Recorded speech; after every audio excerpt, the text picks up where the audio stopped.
Hello and welcome to Mackenzie Field at Pete Fiorito Stadium for the 2018 home opener for your Eureka Red Devils. I'm Thomas Harrison. Alongside me tonight is Kyle Cashdollar, and we will be bringing you all of the action for the Week 2 matchup between the Eureka College Red Devils and the Iowa Wesleyan Tigers. Eureka College, of course, coming off of a big Lincoln Bowl victory at Knox College, 49-24 in a non-conference matchup of the 7th annual Lincoln Bowl, bringing the trophy back home to Eureka College. That offense, of course, that running attack led by Anthony Reasonover, 519 total yards of offense. Yeah, and it was a very impressive showing from Lee Anthony, 125 yards on the ground, 6.9 yards per carry. It's very impressive. Yeah, 3 touchdowns to go with it. Of course, if you've been watching Red Devil football for the last 3 seasons, you know Lee Anthony Reasonover is not a man you want to mess with. He has led Eureka College to a lot of success along with a great defense. And you can't talk enough about the offensive line. Lee Anthony would be the first person to tell you that offensive line is a big driving force behind those stats that he puts up, led and anchored, of course, by left tackle, the senior Ryan Barth. As we get into a little bit of last week's victory, of course, the Red Devils coached by Kurt Barth, the winningest coach in Eureka College football history in his 10th season. Some of these statistics, you saw really a 3-headed monster in the rushing attack. Lee Anthony Reasonover, 18 carries for 125 yards and 3 touchdowns. Joe Hughes with 104 of his own on 10 attempts and 1 touchdown, along with Peyton Doughty, 12 attempts for 87 yards and a touchdown. The Red Devils, 354 yards rushing to the 52 of Knox. That lopsided rushing attack, a large driving factor behind such a lopsided victory. As we get ready now, you can see the Red Devils will get ready to take the field, led, of course, by Kurt Barth. You can't talk about enough how much Kurt Barth does for this campus, bringing in the large recruiting classes. This football team, as big as I've seen it since I've been here, over the 90-player mark. As you see them there in the far corner of the end zone, underneath the new Jumbotron here at Mackenzie Field. Very nice for this football team. On the new field turf installed last season, the Jumbotron. Kurt Barth making a lot of changes to this program. Coming off of that, of course, successful season where your Red Devils were UMAC champions. As it says on the scoreboard, here come the Red Devils. So you hear Craig Gertis over the PA system announcing, here come the Red Devils as they take the field for the first time at home here in 2018, the UMAC champions. Of course, now moving over to the NAC conference, but tonight facing up against an old UMAC opponent in the Iowa Wesleyan Tigers. Iowa Wesleyan coming off of a loss to Cornell last week at home, so they will be coming into the contest 0-1 after that 27-21 defeat. This offense, though, not one to take for granted. Iowa Wesleyan quarterback DeMarcus Collins had a very impressive showing last week in that loss, however, just unable to come out on top. This Red Devil defense, quite a secondary here. As you will see, the defensive backs for the Red Devils at safety, Colton Fauver and Tony Greenwood have been anchors of that defensive backfield for 4 seasons now since we have been here, alongside Matt Sutton and Trayvon Moore at cornerback. Trayvon Moore, of course, an all-conference selection in the UMAC last season. Great defensive back right there. As we go through these starting lineups here on the field, we will bring them to you here from the broadcast booth. At quarterback, number 11, the junior Drew Barth. Of course, in the backfield, Lee Anthony Reasonover, the senior, who is in fact 26 yards away from 4,000, something that has never been accomplished here at Eureka College. We will certainly look forward to seeing that tonight. Along with those 26 yards away from 4,000, he is 6 points away from breaking head coach Kurt Barth's all-time points record here at Eureka College that has stood for over 20 seasons.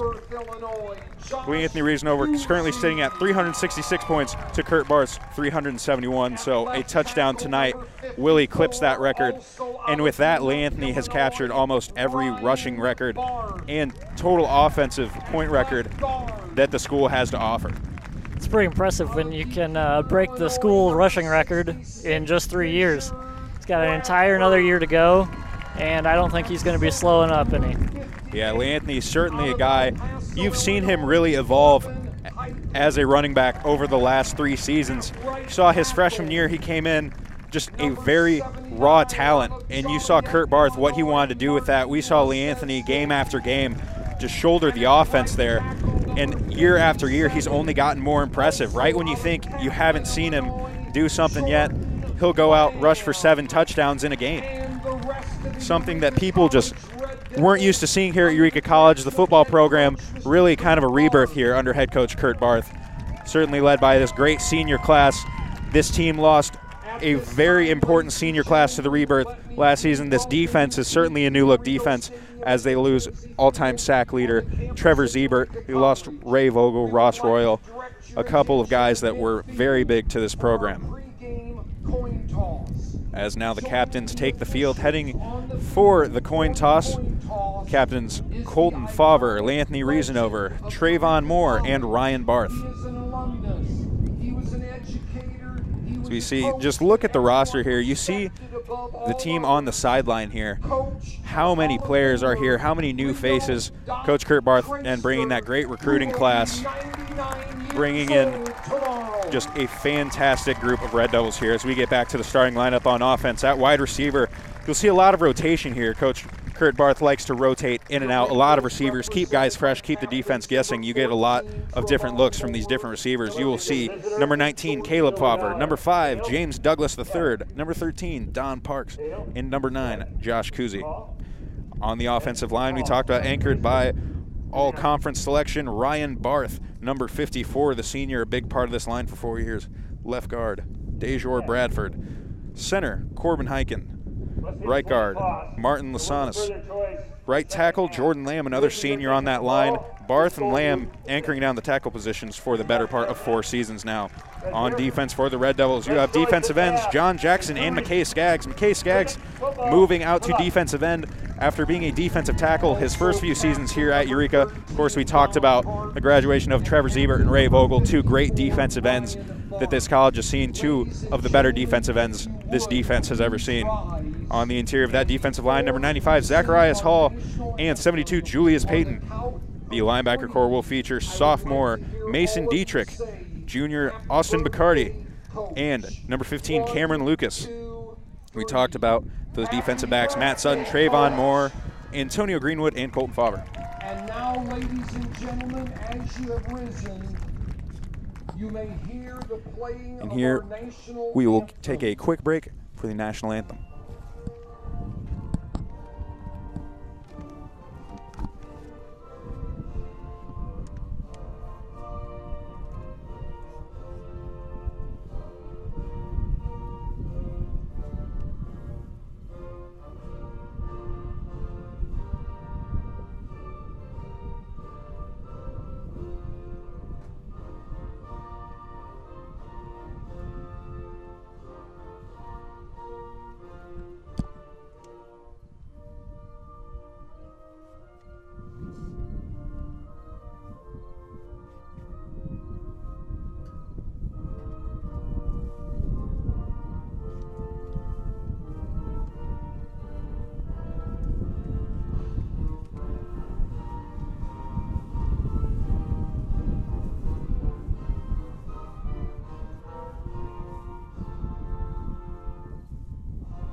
With the playing of our national anthem, the Red Devils will look to take the field here. It appears that the Red Devils will be receiving to start the game. Of course, the punt returner, the kick returner for the Red Devils, typically Rhett Rondinelli, but if you look, Rhett is in fact on the sidelines in a walking boot. Hope everything is okay there. We saw a couple large kick returns last game at Knox from freshman Genesis Forsett. As the Red Devils take the field, it will in fact be number 10, Genesis Forrest, back to receive the kick. As Iowa Wesleyan will take the field, getting ready to kick. Kicking off for the Tigers will be number 39, Jeremy Scholbrock. Kicking off from the north end of the field on their own 35-yard line, and the Red Devils will be receiving on the south end of the field. Getting ready to kick off for Iowa Wesleyan. As Iowa Wesleyan turns, Is number 37. breaks the huddle and gets ready to kick off. We look forward to this Red Devil rushing attack. Of course, looking to go 2-0 in the non-conference before heading into the first ever matchup in the NAC conference for the Red Devils. Kick is off, a knuckleball back to the 10-yard line. And the Red Devils are off and running. They will hit the sideline on the left side, and that is running back 27, Peyton Doty. He will return it back to the 34-yard line. A nice return there for the Red Devils. Yeah, it looked like he was getting ready to go out of bounds and then made a quick lunge at the end there to get 3 or 4 more yards. We'll see the Red Devils take the field here in the huddle. Quarterback Drew Barth jogs onto the field with the play. Something we didn't mention, the fullback position here, headed by Wesley Burris, a very underrated part of this Red Devil offense. He doesn't get a lot of praise. You don't hear his name often, but he's a guy that does his job incredibly well getting out and blocking for Lee Anthony Reasonover. So Red Devils will get ready out of the shotgun formation here. They will hand off to Reasonover. Reasonover right side. He finds a hole. He is off and running. Throws a defender to the ground. He's across the 50-yard line. He gets it down to the Iowa Wesleyan 35-yard line. That first carry, exactly what you look to see from Lee Anthony Reasonover. Hits the hole hard. That first defender is not going to bring him down. Yeah, that's not even fair. You got to be kidding me. You on see, the first handoff, and he goes for 20 plus. Wow. As you see right there, Lee Anthony Reasonover already off and running at the 34-yard line, as Lee Anthony now back in the backfield. The Red Devils with 3 receivers to the bottom of your screen, as we will now see Blake Phillips in motion. They snap it right back to Reasonover. He will go right, cut back left side. He is off and running again across the 25. At the 20, Lee Anthony will be pushed out of bounds at about the 15-yard ball at the 25-yard line. This team, we saw that quick first possession here. Red Devils will get the ball back for their second possession of the game, up 6-0 at the 10:31 mark in the first quarter. This offense, it's like we mentioned, teams know Lee Anthony Reasonover is coming, and they still can't stop it. Yeah, I'd expect to see more of the same here and just pound Lee Anthony inside and let him do his work. Especially on a colder, windier day like this is when you think about oftentimes that game relying on the ground game. You see offenses, if you have a workhorse back like that, taking advantage of it. It can wear defenses down, and the Red Devils certainly looking to take advantage of that here. As we have Don Parks in motion to the far side. Lee Anthony Reasonover will get the handoff, fight off a couple of tacklers. He is still not down and will manage to gain a yard right there after Lee Anthony looked like he was going to be tackled in the backfield for a loss. You see even right there, 3 Iowa Wesleyan defenders with hands on Lee Anthony Reasonover in the backfield and still able to fight his way out for a minimal gain, but still avoiding the loss of yards can be key. That's a great job by him. That might be Iowa Wesleyan's only chance to get him in the backfield this game, and they weren't able to do it. So that's a good sign. Yeah, you don't see that often. A lot of teams not able to get pressure through this offensive line. Lee Anthony here trying to work to the left side, just couldn't get the space he was looking for. As now we will see motion to the right side, and they will hand it off to the wide receiver there, James Douglas III, for a pickup of about 3 yards.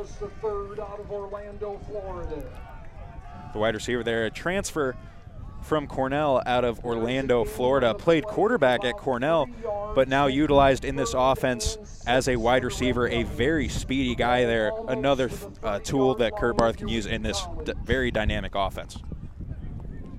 As now the Red Devils are looking at 3rd and 5 from the 30-yard line.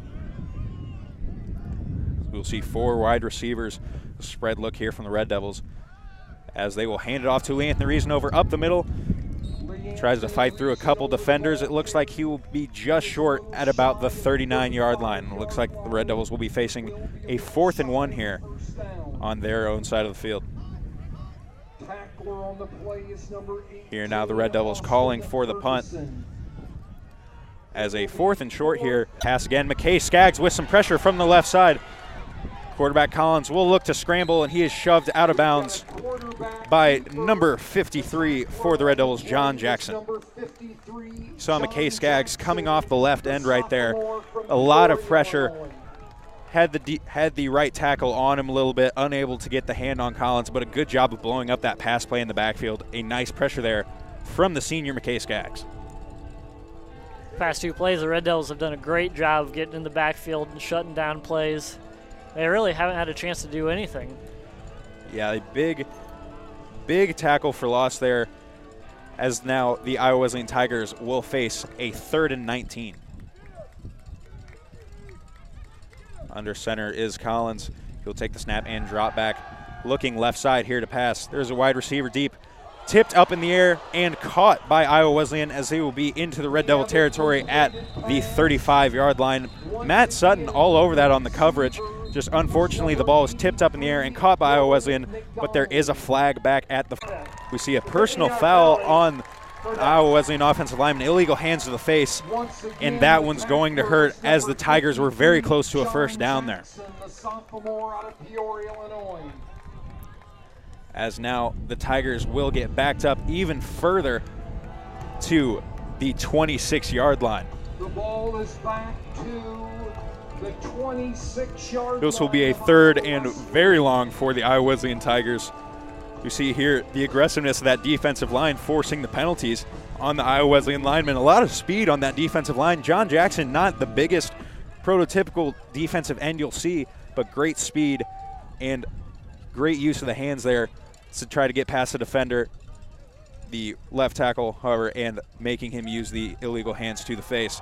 As now Iowa Wesleyan will play it safe and hand the ball off left side, as the running back will be tackled at the 28-yard line, as Iowa Wesleyan will be forced to punt on a 4th and very long. The tackler on the play is number 52, Logan Noel.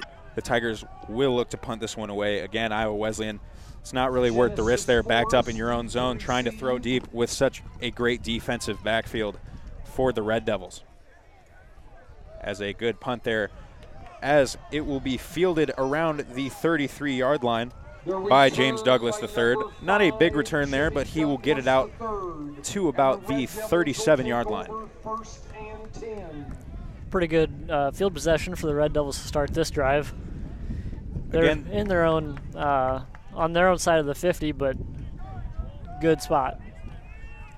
Yeah, the Red Devils here. The defense has done a great job of getting the ball back in the offensive's hands. You see this defense last week against Knox giving up 24 points, but a lot of those coming in the 4th quarter of play. This defense really just shut down Knox the whole game. It appears they're doing the same to Iowa Wesleyan early. Iowa Wesleyan has had really 2 big plays, one of which got called back. This defense doing a great job of shutting down anything Iowa Wesleyan has on offense. As that ball thrown deep down the left side by Barth. Josh Kuzi, the intended receiver, double coverage there, just broken up. A good ball by Barth on the sideline. Just nice coverage by the Iowa Wesleyan Tigers. Time and time again, Knox, where on-field temperatures nearing 100 degrees. A lot of guys cramping up. It was kind of a rough game for both sides, Eureka and Knox. You saw guys coming off the field, trouble staying hydrated there. You go from one extreme to the other. As that punt, it looks like Iowa Wesleyan may have gotten a piece of it, but it will still roll to about the 38-yard line of Iowa Wesleyan as they will take over in their own zone here, down 6-0 with 4 minutes and 13 seconds left in the first quarter of action.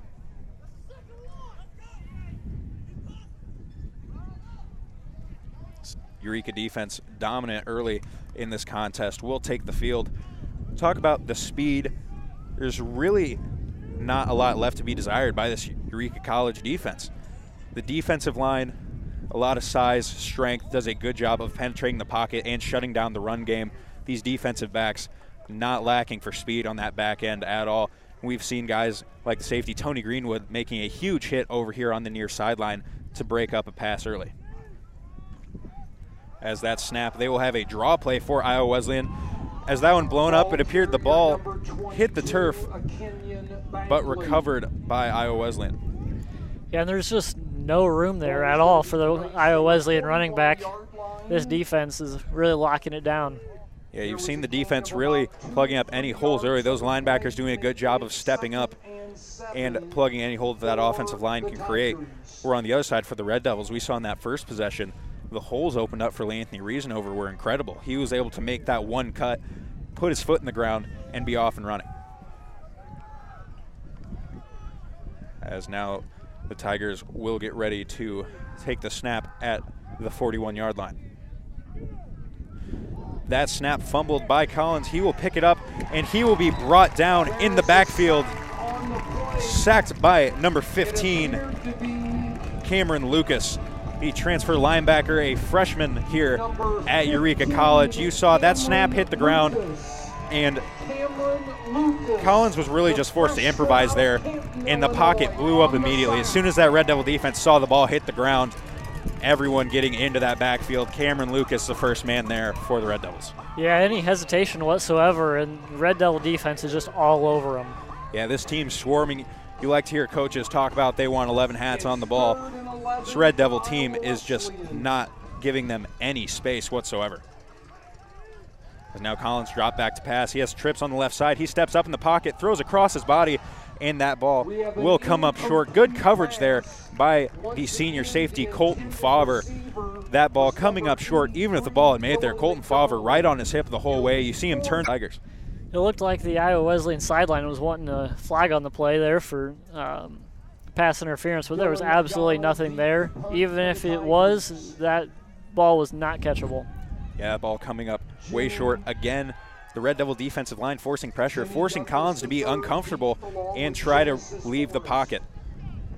As that punt will be muffed there, but recovered by the Red Devils at around the 20-yard line. Wide receiver James Douglas III there had to turn, try to catch that ball over his head, muff that punt, but luckily he was able to get back on it at the 20-yard line, giving this Red Devil offense the ball back, and at that point decide whether to hand it off, keep it himself. They're getting a nice 5-yard gain up the gut for the Red Devils.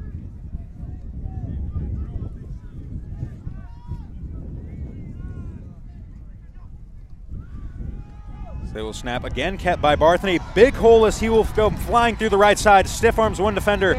He is up to the 47-yard line. A nice gain for the Red Devils. A long first down, almost to the midfield mark. Drew Barth, like we just mentioned, doing a good job of keeping the ball in the pocket. Lee Anthony Reasonover hesitating right there. Lee Anthony looking to come left. The defense slid with Reasonover. Drew Barth up the right side for a big gain for the Red Devils. Yeah, it looked like 3 or 4 guys, 3 or 4 defenders were all over Lee Anthony, but Barth took it himself, and there was nobody on him. Again, something that is so underrated about having a good running back like that is what he does for the rest of the offense. Opens up as Reasonover is off and running across the 50-yard line, brought down at the 42-yard line, hits a hole, gets another first down for the Red Devils. First downs on back-to-back plays on the ground. This Red Devil rushing attack is firing on all sides. First down here as the clock runs under a minute in the first quarter of action. Drew Barth in the shotgun set. He will hand it off to Reasonover. Reasonover right side, cuts back up the middle, spins out of a would-be tackler and makes it to the 34-yard line. Lee Anthony Reasonover again appears to be bottled up at the line of scrimmage, spins in traffic and fights his way through a couple defenders. Just the strength always keeps the feet moving there for Reasonover. Yeah, they're going to need 2 or 3 guys at all times to bring him down because one guy alone will not be enough. Yeah, you will see Lee Anthony Reasonover, such a strong back. Oftentimes you don't see that rare combination of power and speed, but Lee Anthony Reasonover certainly possesses it here for the Red Devils as Barth will look deep down the left side to Douglas III, and that pass will be caught for a touchdown for the Red Devils. Number 11, Drew Barth to Drew Douglas III. Long touchdown there for the Red Devils, their second of the contest. Douglas there, like we talked about, great speed, able to get a step. Drew Barth delivering a perfect strike, caught right at the goal line by Douglas.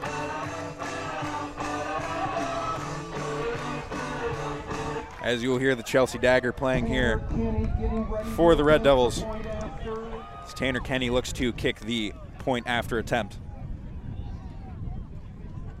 Good snap, good hold, and that one is up and good for the Red Devils. The Red Devils leading now 13-0 with 13 seconds left here in the first half of action. Drew Barth an absolute strike, a 38-yard bomb there from Barth to Douglas. That's got to be one of the most beautiful plays in football, is a long ball down the sideline. Yeah, you see right there, Douglas just streaking past the defender, had a few steps on the defender, not bad coverage, but you can't beat a perfect pass, and that a great ball by quarterback Drew Barth. Douglas there, his first touchdown as a Red Devil, certainly the first of many to come for such a dynamic athlete. Another great pickup in this recruiting class by head coach Kurt Barth.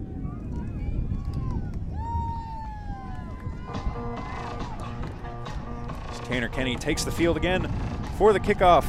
13-0 here for the Red Devils with 13 seconds in the first quarter of action.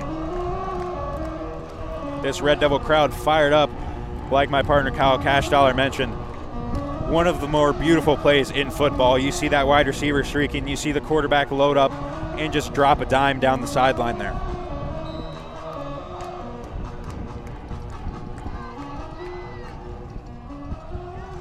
As now Tanner Kenny will get the kickoff here for the Red Devils, as this one fielded inside the 10-yard line by Iowa Wesleyan.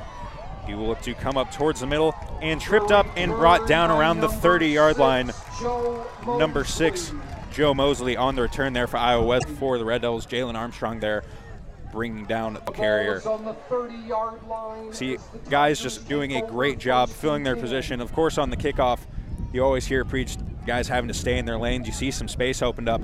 The guys in the middle of the field stayed in their lane, able to blow that one up before it turned into a big return. As now Collins will be under center in an I formation, 2 receivers to the far side. So he will turn and hand that one off up the middle for a nice 5-yard gain there for Iowa Wesleyan. Really the biggest rushing pickup we've seen other than a scramble by Collins. Saying something at the end of the first quarter here. The Red Devils really shutting down the run game, the pass game, not having much more success for Iowa Wesleyan.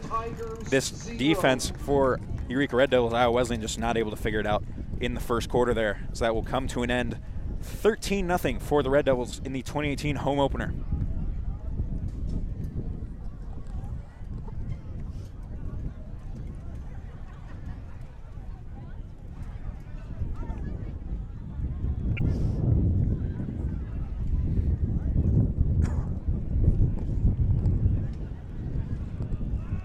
As we come back here, Iowa Wesleyan and Eureka will flip sides of the field. Eureka now defending the left side of your screen towards the north end zone. The story of the first quarter, of course, that first possession, Lee Anthony Reasonover just being the workhorse, as we often see for this offense, opening up the passing lanes. We've seen a few times now the Red Devils have taken shots down the field and now able to convert with that long touchdown pass to Douglas. So now Iowa Wesleyan will take the snap and the running back off to the left side, brought down after a short gain by a couple Red Devil defenders. Tackle on the play, number 30, Amari Smith. It appears linebacker Amari Sims, the first Red Devil to the ball there, as there will be a 3rd down and 4 from the Iowa Wesleyan 37-yard line. Ball will be placed on about the 37-yard line of the Tigers. See what the Tigers look to do here. You see, like to get involved in that passing game. Running back at Kenyon Bagley not finding much success here early in the contest.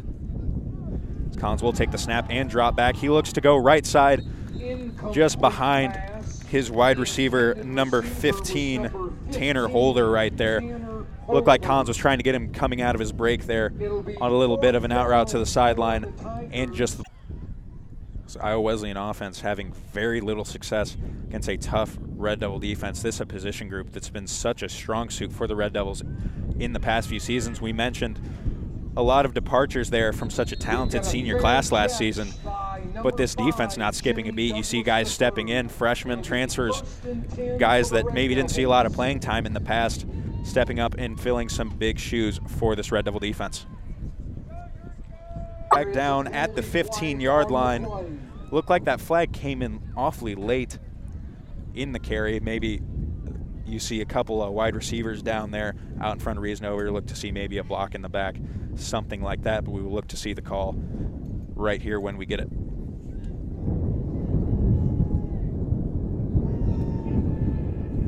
foul on the play for blocking the back. First down. Like you mentioned, we thought there could be a block in the back there, but the penalty flag will be picked up. Red Devils will have a first down inside the red zone. Nice carry again by Lee Anthony Reasonover, just gashing that Iowa Wesleyan defense. Reasonover, you give him a step, and he's going to be off and running. You saw a jet sweep there to left side, cut back up the middle. As now backup running back Doughty will be in the contest for the Red Devils, as he will be swallowed up right at the line of scrimmage.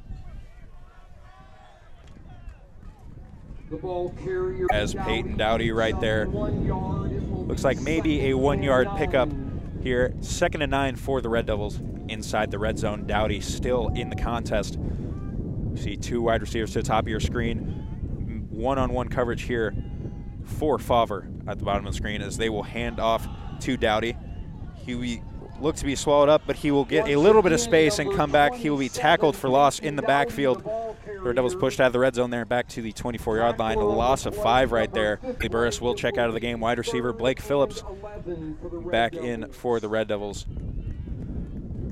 along with number 4, Ryan McElmurray. Ryan McElmurray, you'll often hear the players call him Buck. Basketball player turned wide receiver here for the Red Devils. Out of eligibility in basketball, comes back for 1 more season as Barth delivers a ball down the right side, caught by Dom Parks in the end zone. Looks like he will hit the turf though and be unable to hold on to that one. Looked like he had that one, but I guess hit the ground, ball popped out, called incomplete. Great route there by Dom Parks. Looked like a little bit of a wheel route to the back corner of the end zone. A good ball by Barth there. Dom Parks just unable to hold on to that one through the process. It's going to be 4th down and about 14 for the Red Devils. As now a 4th and 13 for the Red Devils. Eureka will call their first timeout of the half with 11 minutes and 6 seconds left here before halftime. On the 24-yard line of Iowa Wesleyan. Eureka College there taking another deep shot. Certainly have to wonder what Eureka saw in that scouting report. You've seen them take a lot of deep shots in this passing game, not looking for a lot of defenders.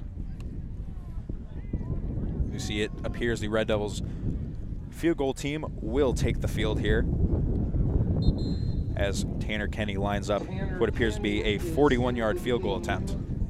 We'll see how this wind affects the kick. Could be interesting. We watched pregame. We saw Iowa Wesleyan's kicker, number 39, Jeremy Schallbrock, having some trouble playing that wind. So we saw it picked up, but it appears to be at Kenny's back, maybe a little bit of a cross from the west to the east here.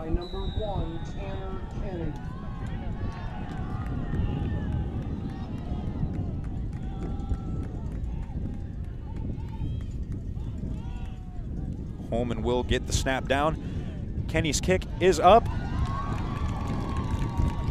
and it is no good. It appears to be just wide right.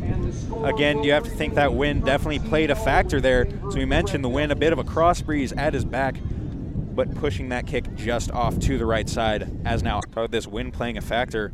Again, the temperature is dropping here. It's getting cold up here in the press box on the field. These players certainly kind of a shock. Week 1 to week 2, you don't usually see such a temperature drop.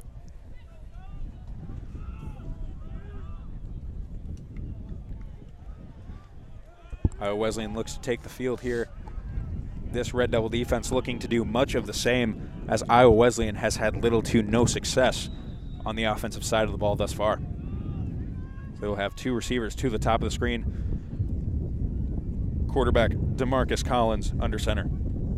He'll take the snap, drop back, look far side. Wide receiver streaking across the field again. Pressure by that Red Devil defensive line. He's forced to roll out.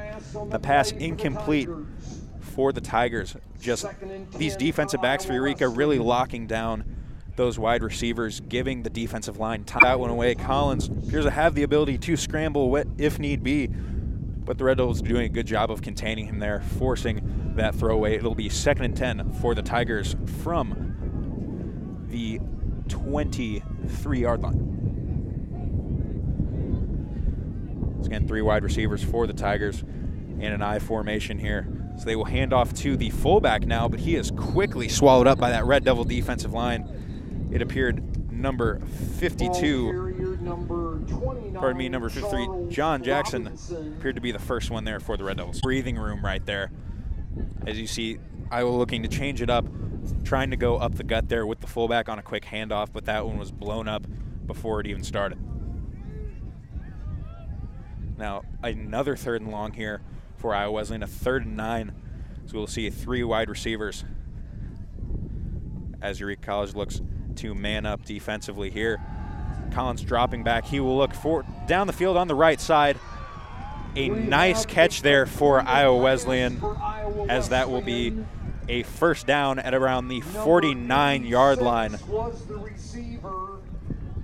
About a 25-yard gain there. Jacob Santos. You saw, again, good coverage by the Red Devils. That ball just slightly underthrown. The Red Devil defensive back just not able to get his head around quick enough to find that ball. And a good catch there by Santos.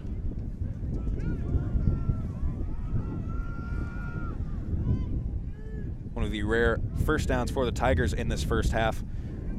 We've seen 2 pass plays kind of gouge the Red Devils. Other than that, a lot of them have been shut down, as now they will turn and hand the ball off, as that will be blown up around the 50-yard line. We've got a gain of about 5 and handing it off there to a Kenyon Bagley. Just struggling to find any running to the 46-yard line. Got a nice push there by the offense line in that pile, and Bagley able to come away with about a 6-yard gain there after initially being hit at the line of scrimmage.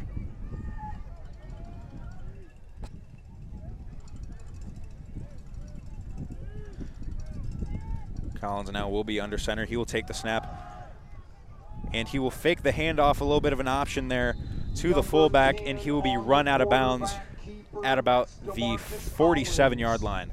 Marcus Collins looking to hand off to the fullback there. An option, kind of a riskier play, the option to the fullback, not giving the quarterback a lot of room to maneuver there around the offensive line if that defense gets a push. But Collins, some good speed, gets to the outside, avoids the loss, so will pick up a yard for the Tigers. 3 for Iowa Wesleyan.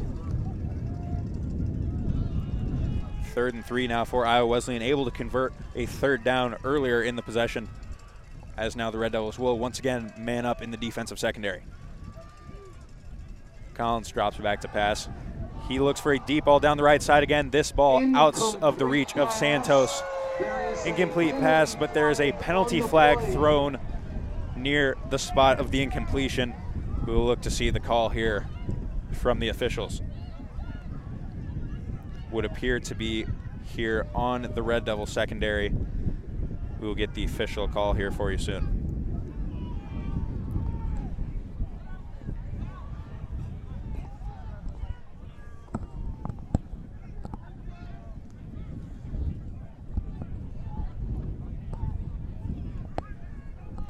It's the officials taking a bit of time here to figure this one out.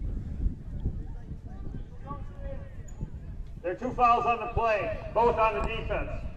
Personal foul, hands to the face, number 72. There's a that penalty be declined. Decline penalty for hands to the face on the Red Devil defense, but then they will get a pass interference call automatic first down on the defense of the Red Devils, and that will be an automatic first down at the 31-yard line as the Tigers quickly look to get the snap off. Unfortunate for the Red Devils there, a 3rd down stop.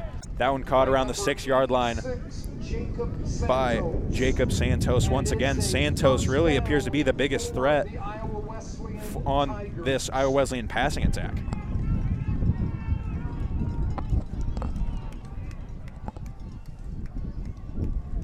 The ball on the 6-yard line where it's 1st and goal for the Tigers. The Tigers now will have the ball in the red zone for the first time in tonight's contest. So the Red Devils look to shut them down here as they hand off to Bagley. Bagley hit hard in the backfield there by the Red Devils and then swallowed up by a group of Red Devils there. There are 2 penalty flags down on the field, so we'll look to get a call here. We saw an offensive lineman for Iowa Wesleyan have the helmet pop off. Be interesting to see what the call is here.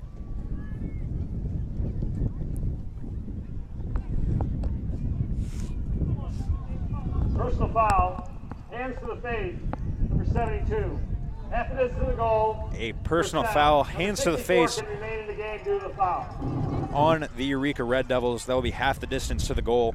Iowa Wesleyan now threatening at the 3-yard line. A fresh set of downs, first and goal for Iowa Wesleyan. The ball is on the 3-yard As line. At Eureka this looks to time. tighten up here inside the 5. Another penalty that kills the Red Devils. They had a great run stop right at the line of scrimmage, but penalty gives them a fresh set of downs and half the distance to the goal.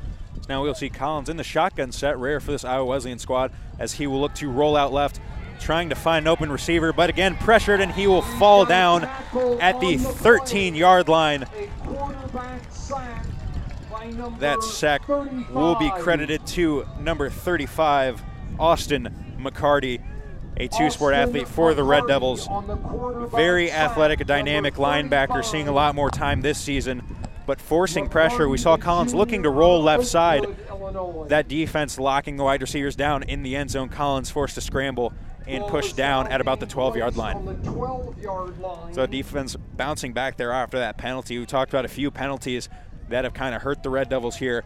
A big stop by that defense Second to give down themselves a little on more the breathing room. 12, second and goal for the Tigers. Timeout, Iowa Wesleyan. Now Iowa Wesleyan will use their second timeout here with 4:37 left in the first half of play, down by 13 to the Eureka College Red Devils.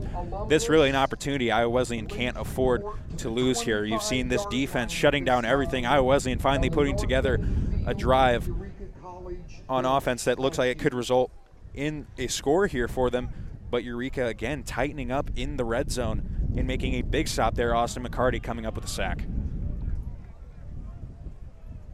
Yeah, if Iowa Wesleyan wants to get back in this game, they cannot afford to not score a touchdown here.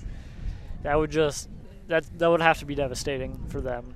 Iowa Wesleyan looking to put some points on the board, have the momentum right now, but Eureka looking to kill that momentum, get the ball back in the hands of the offense here. And we've seen the quick strike ability of this offense. We've seen the long touchdown pass to Douglas from Barth. And then Anthony Reasonover has just been gashing this defense for large chunks of yardage at a time. He has gone 20-plus multiple times in this contest. Now 2 wide receivers to the top of your screen as Bagley is in the backfield. As Collins will drop back to pass. He has some time now, forced to roll out to the right side. He will fire ball to the end zone, and that one is caught in the front corner of the end zone there by Iowa Wesleyan. A touchdown pass by Collins. Number 83, Dylan McDonald, with the touchdown reception there for Iowa Wesleyan. You see right there, like we talked about earlier in the contest, where sometimes guys get lost in coverage.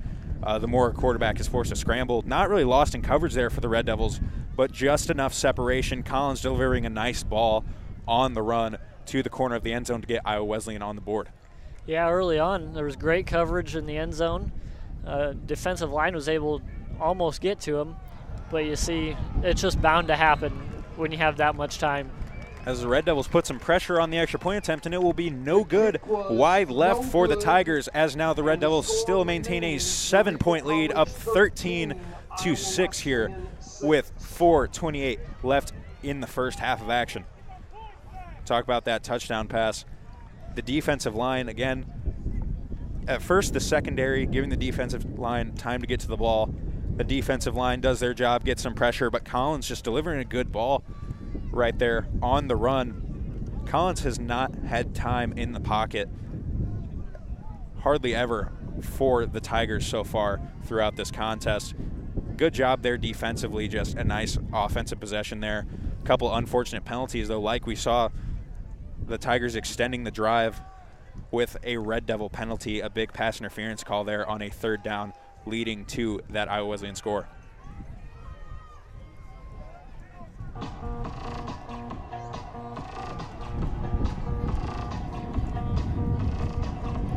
As Jeremy Schallbrock will look to kick off. Back for the Red Devils is Genesis Forrest.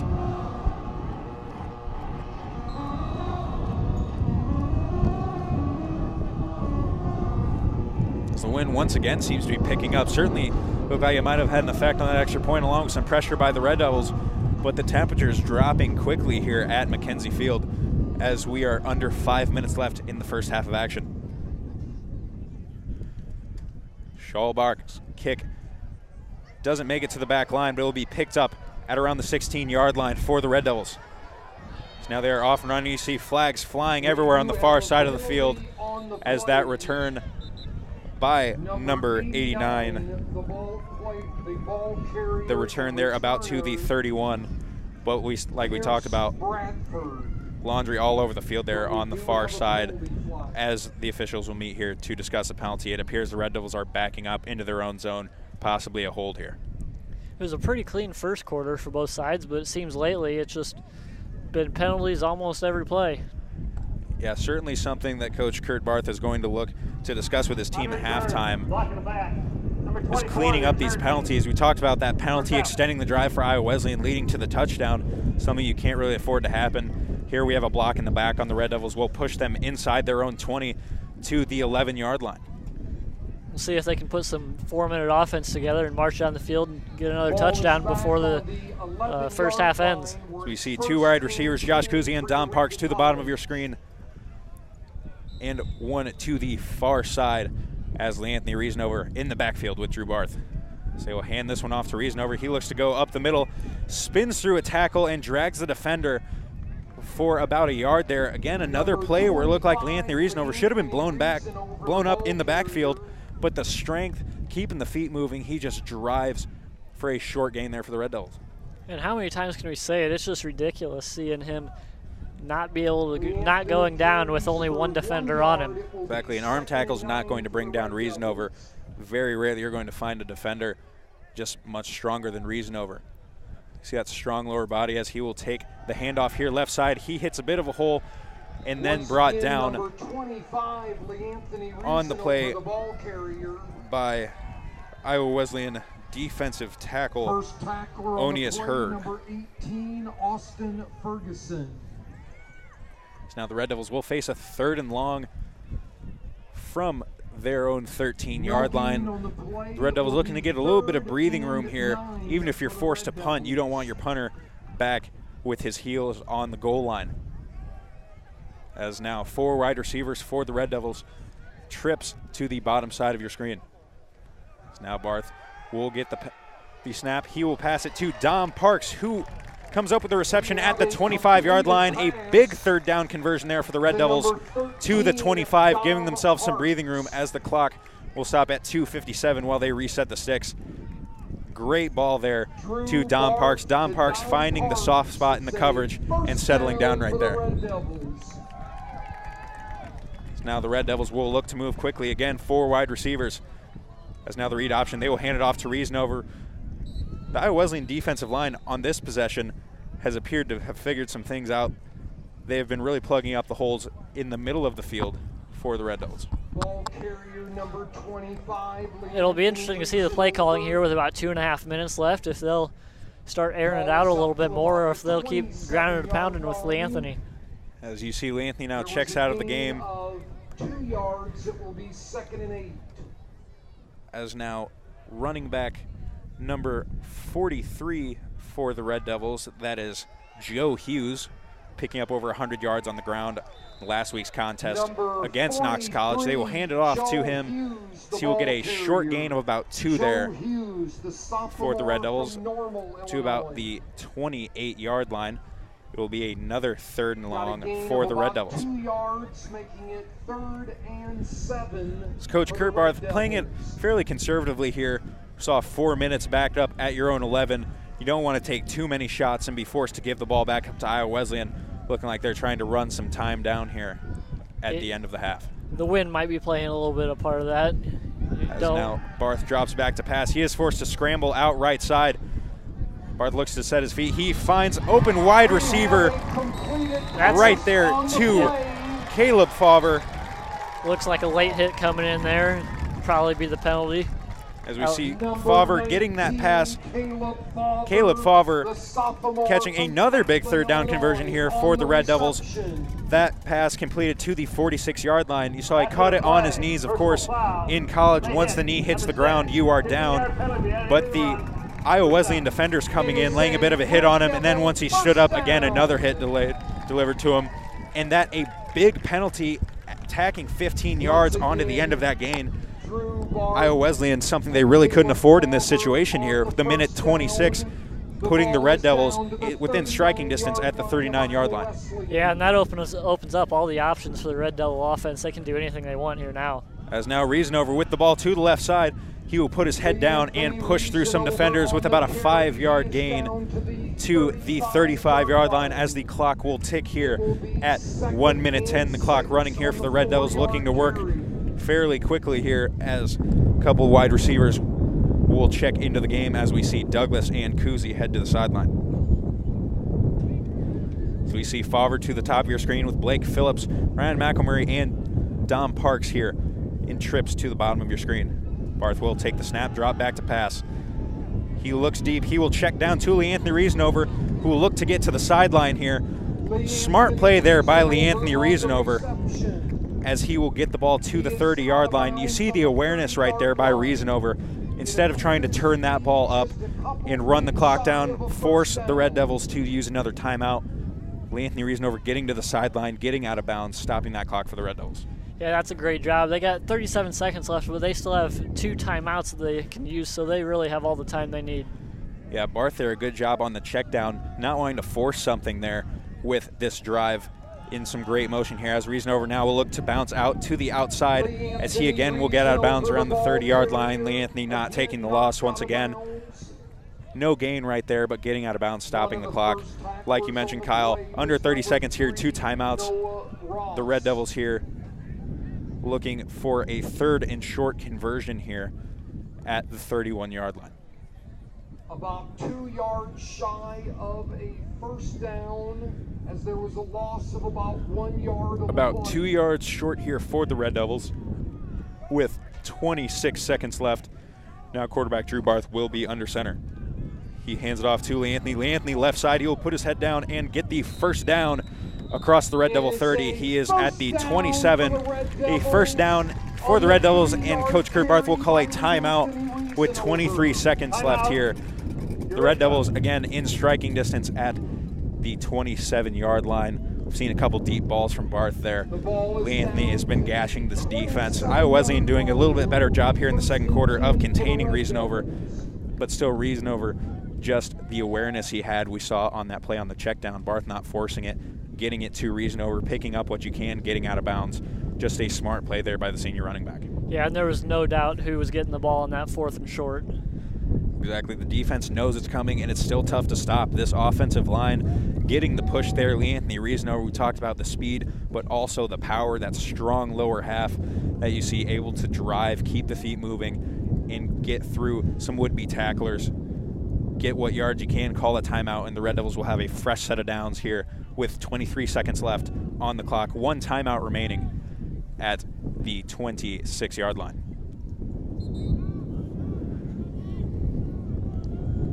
Now 4 wide receivers here for the Red Devils. Appears to be Douglas and Favre to the far side, Parks and Kuzi on the near side of the field.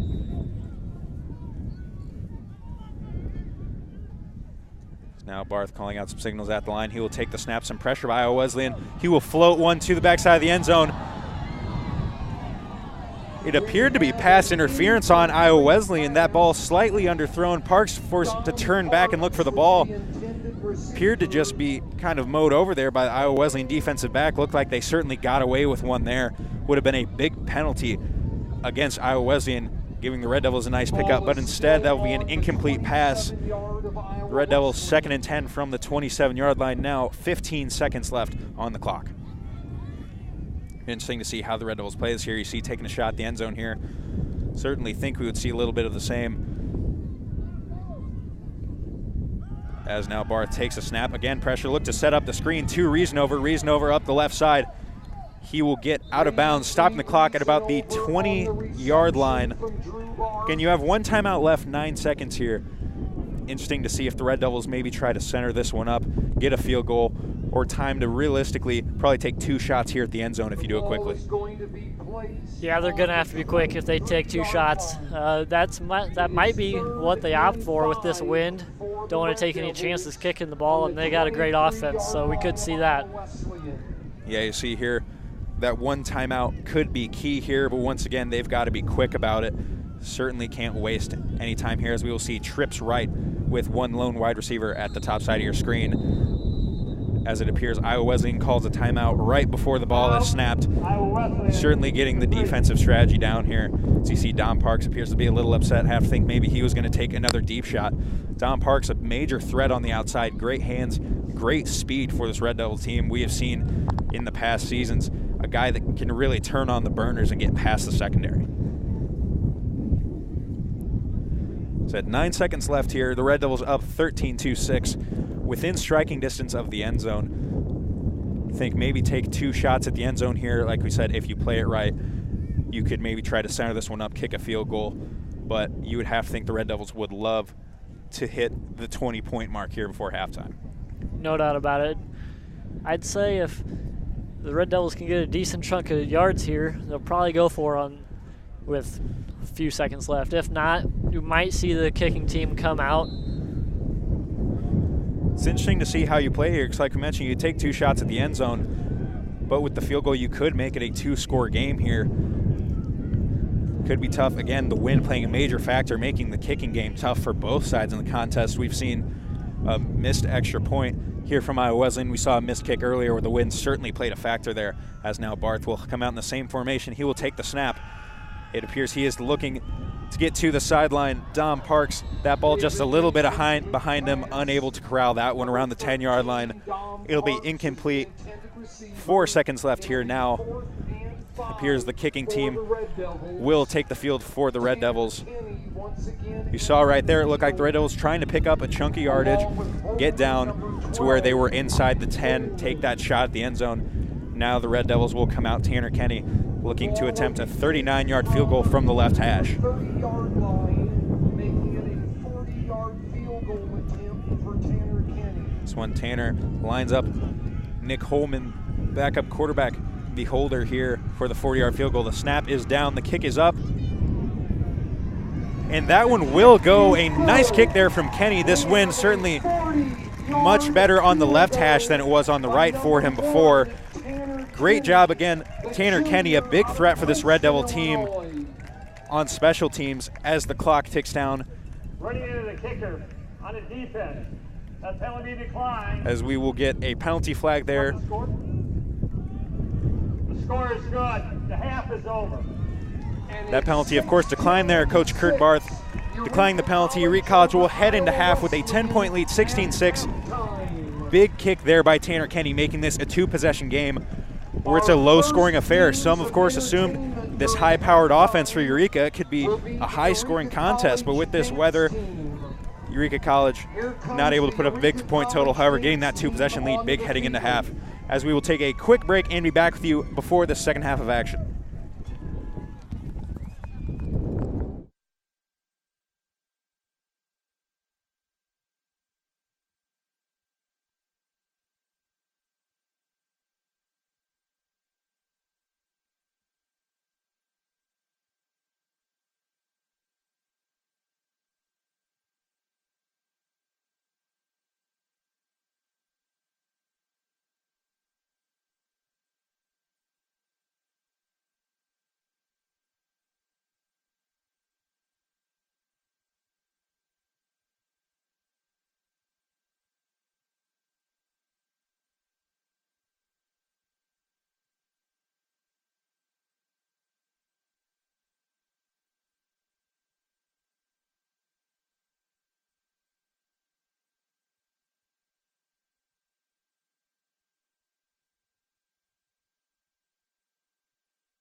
Hello and welcome back to McKenzie Field at Pete Fiorito Stadium as we come back from halftime with the Eureka Red Devils up 16-6 over the Iowa Wesleyan Tigers. Under a minute left here on the halftime clock.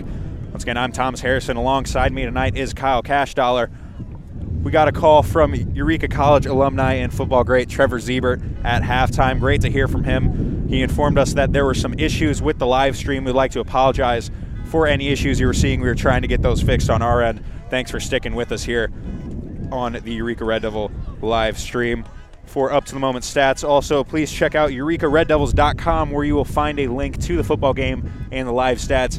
We're waiting for final updates from the last 4 minutes of the first half, but up to that point, we saw Leanthony Reason over 140 yards on 15 carries and a touchdown. I know it sounds like a broken record up here. We just keep talking about the great things Leanthony Reasanover is doing, but you can't stress it enough. We've seen him gash this defense of Iowa Wesleyan for large first downs late. Yeah, it's not like they don't know what's coming. It's just they can't stop him.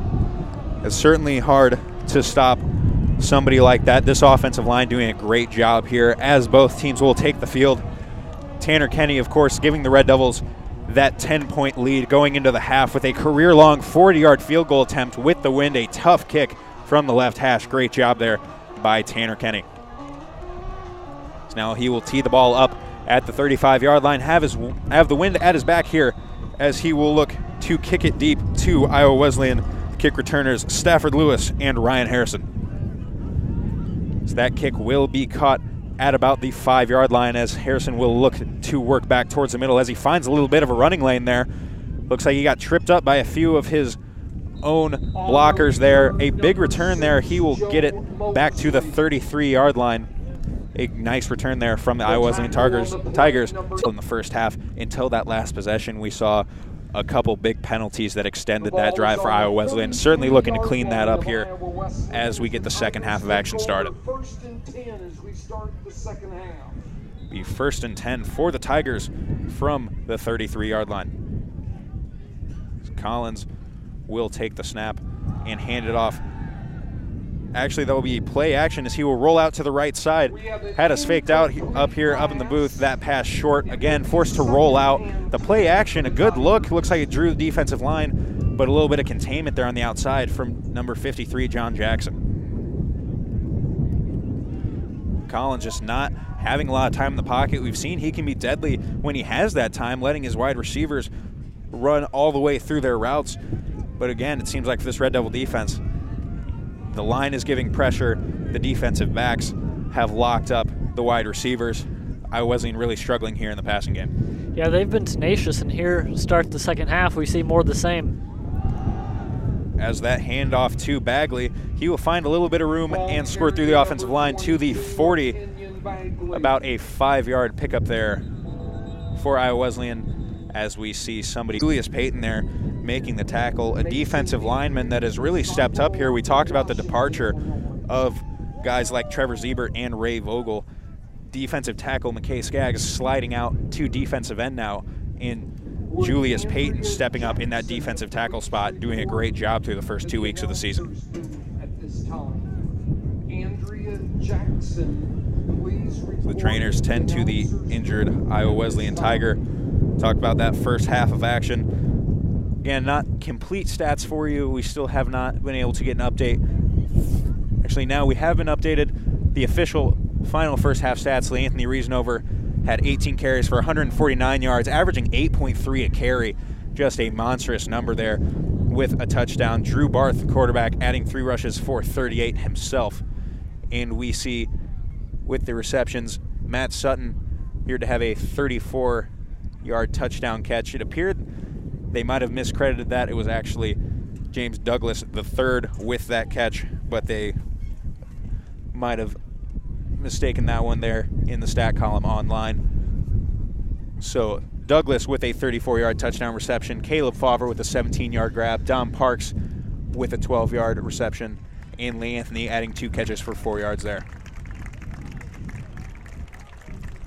On the defensive side of things, Red Devils are led in the first half tackling by number 52, Logan Noel, with 5 tackles, 2 tackles for loss there. Austin McCarty tacking on 3 along with Cameron Lucas. We saw Cameron to shoot the gaps and hit the backs in the backfield.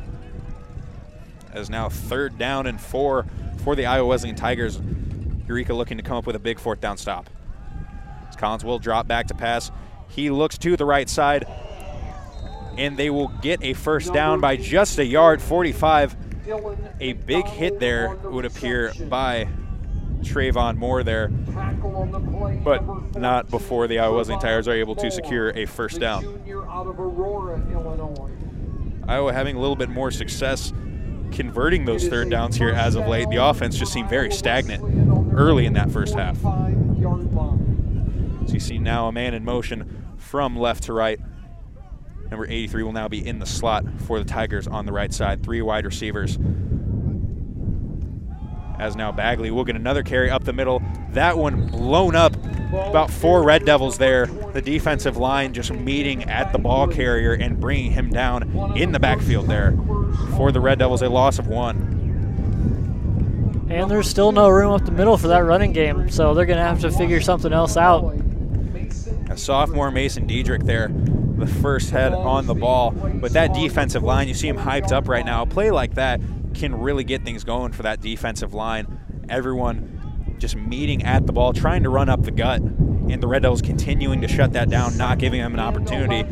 This Red Devil team, these linebackers and defensive backs have so much speed, it's hard to run to the outside. We saw Cameron Lucas blow up a pitch, as now Collins will look to pass, and he will be sacked by the Red Devil defensive line. He was looking left, great coverage there by Matt Sutton, and another sack for this Red Devil team. That sack by number 53, John Jackson. Again, we talked about not the biggest defensive lineman you'll see, but great strength and speed. Uses his size to his advantage, getting some leverage there, getting underneath the lineman, getting able to squirt through there, coming up with a big sack for the Red Devils, forcing a 3rd and long for this Iowa Wesleyan Tiger offense.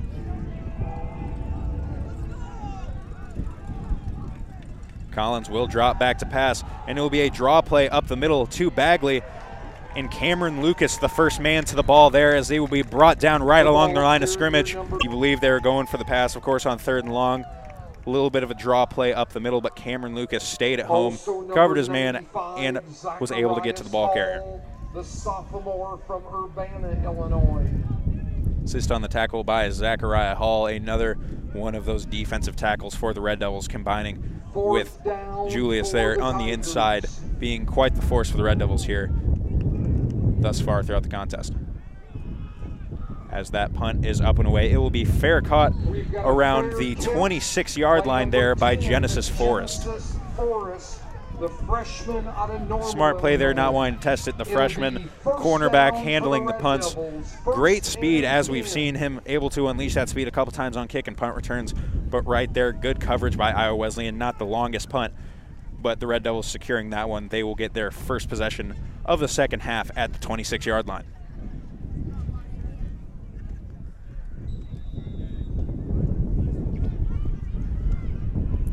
Red Devils take over with 11:39 here in the 3rd quarter of action. We see 3 wide receivers again on your screen. Anthony Reason over to the right side. He will get around the corner and cut down at the ankles by number 42 for Iowa Wesleyan.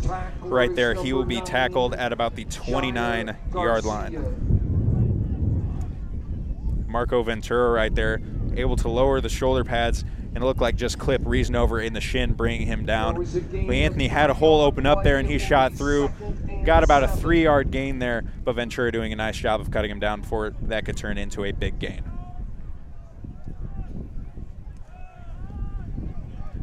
Now McElmurray, the man in motion, as Barth will drop back to pass. He will dump it off to Reason over on the right side. He has some room across the 40 to the 45.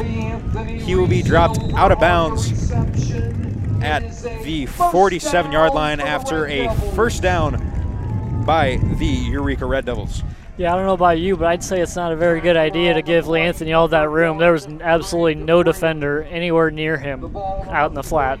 Yeah, you saw Eureka run a little bit of an All-American running back right there.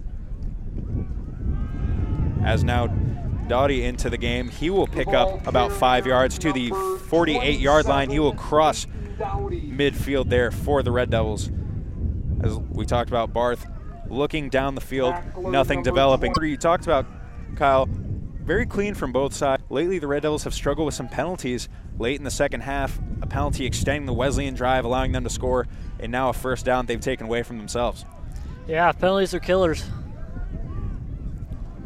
Now trips to the bottom side of your screen, and Barth will drop back to pass. He has some time. He steps up.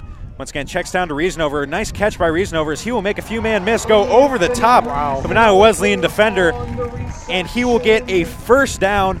Again, the check down to Reasonover. A high ball. He goes up, catches that one with one hand, comes down, looks like he's going to get cut down just short of the first down. And what do you know? He goes over the top of a Wesleyan defender, goes flying for the first down. Anthony Reasonover just putting on a show here at home for the 2018 home opener. That's just a great play. And like I said, might want to put somebody on that guy.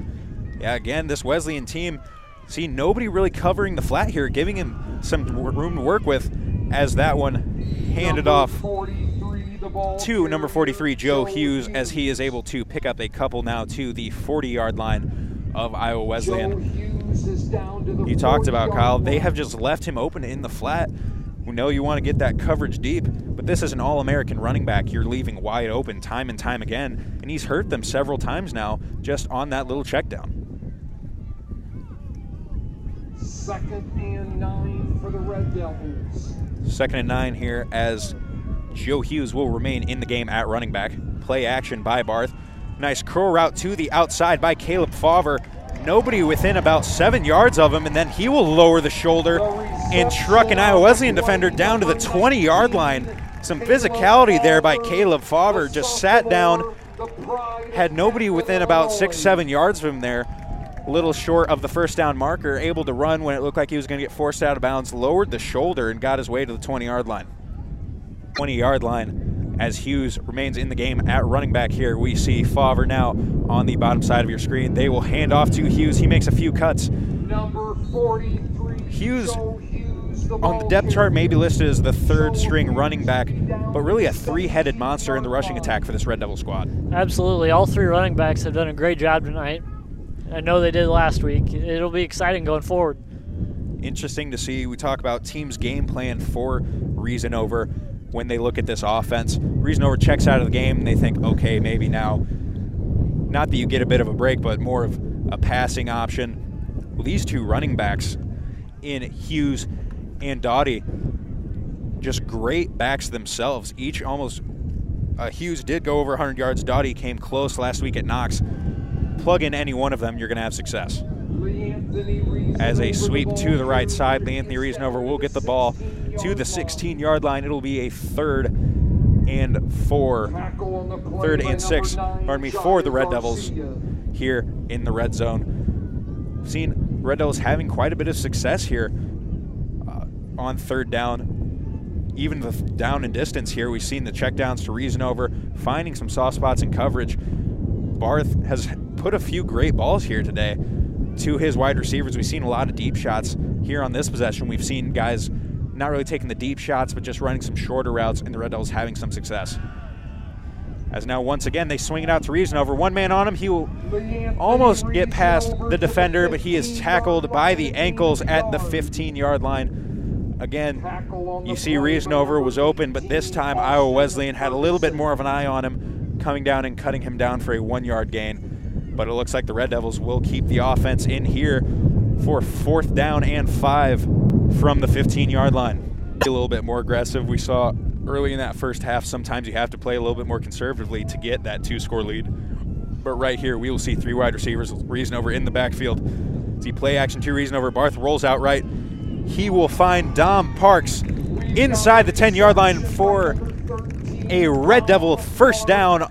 A big 4th down conversion there by Dom Parks to the 8-yard line. Dom Parks, a great route there, a great ball on the run there by Barth. Red Devils will have 1st and goal from the 8-yard line of the Iowa Wesleyan Tigers with 5:33 here left in the 3rd quarter of action. As now Barth, bit of a high snap. He will hand it off on the counter to Reasonover, and Reasonover will find his way into the end zone for his 2nd touchdown of the day. 8-yard touchdown for the Red Devils. the senior out of Momence, Illinois, extends the Red Devil lead to 22-6. Right there, that counterplay, a high snap, delayed things a little bit. That offensive line creating gaps. Reasanover able to hit the left side, find his way untouched into the end zone for 6. I think everybody in the entire stadium could have told you where that ball was going, but Iowa Wesleyan still. Lee Anthony now up to 21 carries for 161 yards and 2 touchdowns. Still that 7.7 yard average. You look week in, week out. Lee Anthony Reasanover putting up that huge average per carry. I don't know how many times we mentioned he holds almost every rushing record, if not every rushing record here for the Red Devils. I know he was approaching the all-time carries record heading into today. He eclipsed 4,000 yards, becoming the first back to ever do so here at Eureka College, just extending that career yardage lead. Now the all-time points leader for the Red Devils, extending that lead, of course, by formerly held by head coach and former wide receiver for the Red Devils, Kurt Barth.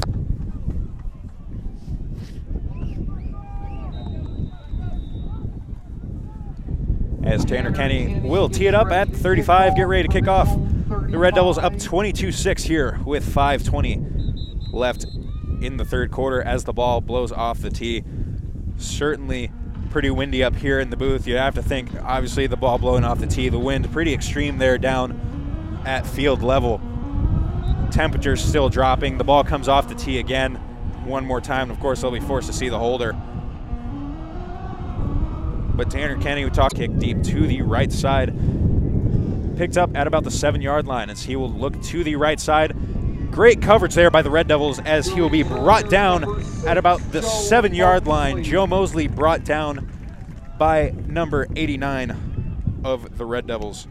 See if we can get a name for you here. Was number 89, Pierce Bradford. Pierce Bradford made a nice kick return himself last week at Knox, but doing a great job here on special teams coverage. As the defense once again takes the field. Defense trying to do much of the same and force a quick 3-and-out like they did so many times in the first half of action.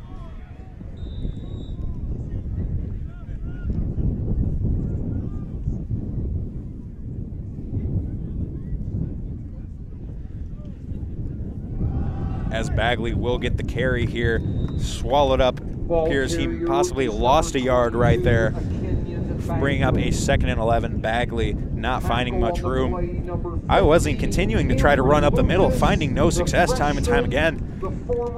We've only seen them try to bounce it outside a few times. Once again, got dropped in the backfield. This run game just very unsuccessful for Iowa Wesleyan so far. That first half, we saw very little success. Continued now. Bagley only 15 rushing yards on the game. Yeah, I'm wondering how many times do you have to jam it up the middle with no success to stop doing it, to try something else? As Collins now will drop back and be forced to just get rid of that one and throw it out of bounds. But it appeared he was still within the tackle box. We saw him scrambling around back there, but really never got outside. We saw he had a man he wanted, looked to throw, but the wide receiver got tripped up and fell to the turf, forced to bring that one down again. Some good pressure. Intentional grounding. Quarterback was out of the pocket. The ball went beyond the line of scrimmage. Yeah, I was real close there. I had to be right. To get outside the tackle box, get it to the line of scrimmage.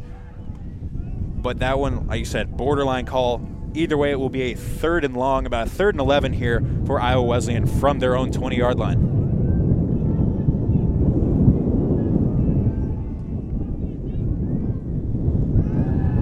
As now Collins will drop back, looking for a man in the flat. Again, pressure, forced to roll out, and again forced to get that one out of bounds. That one did not appear to get back to the line of scrimmage, but no flag there for the intentional grounding as the Tigers will be forced to punt. There is going to be a late flag. There it is. We see the back judge now. Number 10. Will give us the intentional grounding call. It looked like really he just kind of went straight perpendicular to the sideline, throwing it straight out of bounds there, not making it back to the line of scrimmage, and the Red Devils will get that call, pushing Iowa Wesleyan back even further into their own zone, forcing them to punt out of their own end zone. Gotta love a quick 3-and-out after a score. That's always a huge momentum builder. So this team, Eureka Red Devil team, coming out of halftime, having that momentum after the long field goal, not wanting to give that up. Be interesting to see how Eureka plays the kick here, if they might bring a little pressure after it, with Iowa Wesleyan punting in their own end zone. As Dylan McDonald will get that punt off. A nice boot there to the 47-yard line, caught by Genesis Forrest, and he will look to work around the right side. He gets a little bit of space, and he will be tackled around the 45 of Iowa Wesleyan. A nice boot there by McDonald from his own end zone, getting it across the 50-yard line, giving Iowa Wesleyan a little bit of space there. Looking to get scores on back-to-back drives.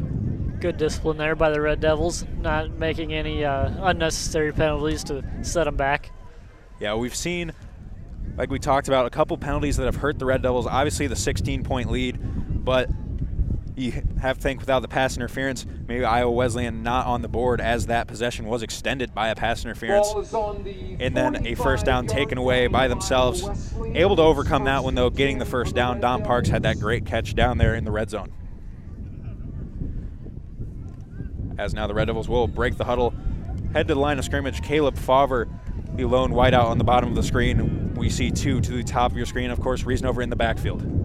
Reasonover, again, that same counter play he just scored on, but this time Iowa Wesleyan able to sniff that one out and tackle him at the line of scrimmage. Tackle on the play, number 9, Chaya Garcia. Number 18, Austin Ferguson. Austin Ferguson of the Tigers able to bring down Reasonover on that one. We saw the exact same setup there. The counter play, Reasonover set to the left of Barth. Looked like the line sweeping right. Reasonover puts his foot in the ground, cuts back left. But Iowa Wesleyan, the defenders, staying at home that time and learning from their mistake on the previous drive.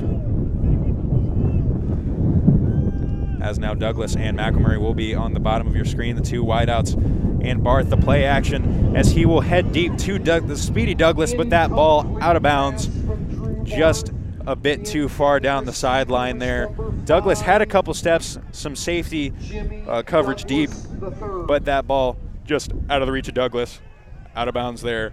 And the Red Devils will now have a 3rd and 10 from the 45-yard line. 10 for the Red Devils.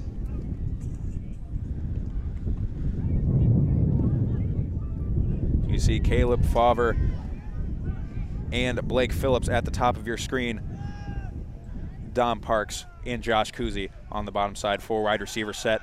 As Barth drops down, he once again swings it out to Reasonover. That one off the fingertips of Reasonover. Looked like Iowa Wesleyan might have had a chance at a pick on that one, but the defender more concerned. He was looking to come for the big hit on from the 45-yard line. If that defender would have had his head up, that was an easy pick 6. Red Devils fortunate there. Yeah, defender once again just looking for the big hit. You get frustrated oftentimes, running back like Reasonover running all over the defense. Traded too much, as the snap on the punt here is over the head of Tanner Kenny, but able to recover that one and still get a nice boot on it. Wow. And it takes a great roll for the Red Devils. What an incredible play by Kenny there. Kenny, unreal right there. The snap over his head, having the presence of mind to get back on it instead of just trying to run that one, get back what he can. Delivers a nice boot to the 7-yard line. Perhaps his greatest special teams play of the season. We know he just hit a 40-yard field goal at half, but that punt, just an incredible play there from Kenny. On what looked like to be a disaster for the Red Devils, a snap over his head, Kenny absolutely flips the field, pinning the Tigers back inside their own 10-yard line. See, now Collins will hand off to Bagley. Looks like a bit of a miscommunication there. Once again trying to go up the middle with no room, swallowed up by what looks to be the entire Red Devils defensive line. A loss of 2 there. Number 72 needs to lead the game for 1 play. Losing 2 yards back to the 5-yard line. How many times do we have to see Iowa Wesleyan look to run the ball up the middle, and it just hasn't worked for them? They keep trying and trying again, but not working here. A struggle for this Iowa Wesleyan offense. Yeah, Thomas, I just don't understand it. There's really not much else I can say. I don't get it. Yeah, they're certainly struggling up the middle, not having success. Now with a 4 wide out look here as the Red Devils man up defensively. He will drop back to pass. Collins having to step up in the pocket, and he will be brought down for no gain there, perhaps half a yard. Again, just no success there. A defensive line getting to the quarterback. This offensive line of Iowa Wesleyan just absolutely being pushed around here so far. Talked about can't run up the middle, and the quarterback just having no time to pass. That was a great play by Collins there, avoiding the sack. That could have very easily been a sack down at the 1, maybe even a safety. Yeah, Collins dropping back there to the goal line, stepping up. We talked about Collins has had success in the passing game in previous games last season. He's a successful quarterback. Just a struggle here for him to get a chance to show off those abilities. As now Jackson will come off weak side, and that'll be a safety by the Red Devil defense. Sack there in the end zone, increasing that lead to 24-6. 93, Bryson Sims with a safety for the Red Devils there. Again, just no success there for the Iowa Wesleyan offensive line. Collins just having no time to pass. That was great awareness there, not being fooled by the fake handoff, staying on the quarterback. He had no chance. Bryce Sims, big play there, the safety. Again, all the momentum here on the side of the Red Devils. And a disastrous play for the Red Devils. Could have really swung momentum, giving the ball up on the Red Devils half of the 50. But getting that ball off, a great punt, and then Sims right there closing off that drive with the safety. Of course, now the Red Devils will get the ball back with the momentum, up 24-6 here with 1:20 left in the third quarter of action.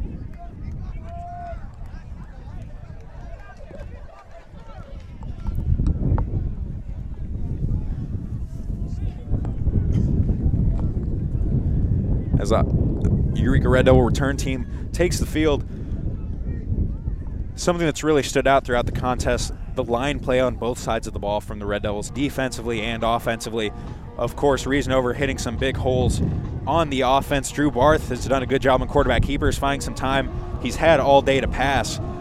And then the defensive line of Eureka has really blown up the entire Iowa Wesleyan offensive game plan. Credit the defensive line getting some extra time on a few plays from that Red Devil secondary, just really working together as a unit, shutting down this offense completely, almost throughout the entire contest.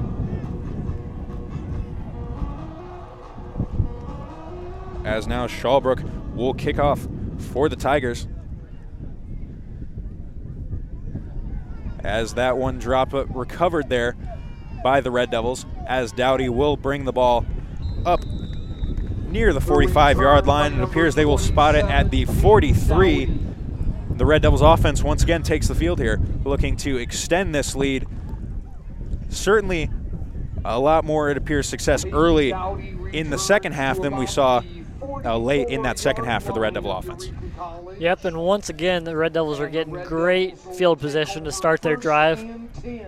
Iowa Wesleyan being forced to start drives back inside their red zone more often than not. The Red Devils seem to continuously be starting drives right around midfield, shortening the field. Great advantage for this Red Devil offense. As now that handoff will go to Reasonover, and he will be brought down for a gain of a few inches there. It'll be a second and a short 10 there for the Red Devils. A little bit of penetration there by the Iowa Wesleyan defense. The Iowa Wesleyan defense, it seems, has had a little bit more success containing Reasonover up the middle so far in the second half. As the third quarter is under a minute, we are winding down here. But Reasonover will check out of the contest for what will likely be the rest of the third quarter, as Dowdy is in with a 4 wide receiver spread for quarterback Drew Barth. As the play action, Dom Parks finds an opening, splits the defenders, and he is down to the 22-yard line. Dom Parks doing a great job, the vision there, splitting the defenders. Another great ball by Drew Barth. Drew Barth this season has had a lot of success on the deep ball. Something exciting to see for this Red Devils. The powerful running game, the three-headed monster there in the backfield. And then when you have to respect the passing game that much, certainly tough to defend this dynamic Red Devils offense. These guys, a lot of speed at every position, it would seem like. And once again, Parks coming up with a big catch downfield. As now a read option, and that one will go to Dowdy. Dowdy looking to get the edge there as he'll be forced out of bounds inside the 15. The ball at the 13-yard line, as the Red Devils are back inside the red zone here. Had to just let him go. Exactly. As the third quarter comes to an end, Eureka Red Devils up 24-6 over Iowa Wesleyan here.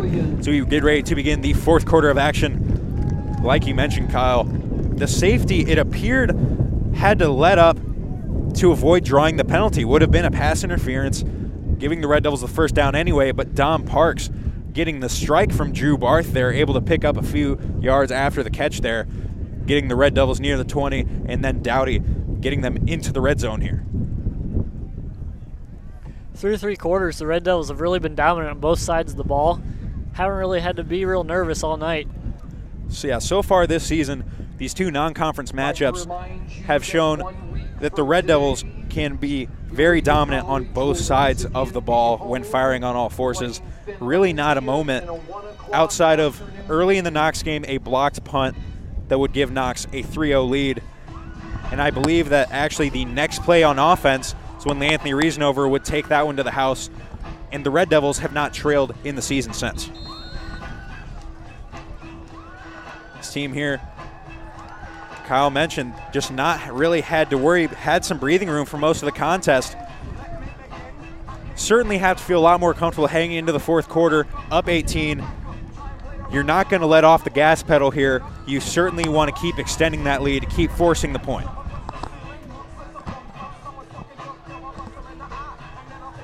So now the Red Devils take the field. McElmurray on the bottom of your screen. See tight end Colby Critterton lined up on the line as it appears a blitz coming from Iowa Wesleyan here. That slant route there appears like it was almost caught there by Caleb Favre, but they will say it hit the ground. Incomplete. Iowa Wesleyan looking to bring a little bit of pressure here. A nice play call there on the slant, but some pretty good coverage there by the defensive backs of Iowa Wesleyan.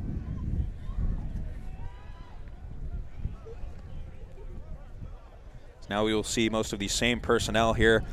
Only one wideout. We see Drew Barth under center as they will hand it off to Reasonover. That one sniffed out in the backfield as he will be tackled for a loss at the 18-yard line. Not often you see Anthony tackled for a loss. Iowa Wesleyan just bringing some pressure there, getting around the end, and doing a good job of blowing that play up in the backfield. But it will now be 4th and 8 for the Red Devils, and it appears the offense will stay on the field here in their red zone. Yeah, I don't want to mess with that wind with the kicking game. Might as well push it.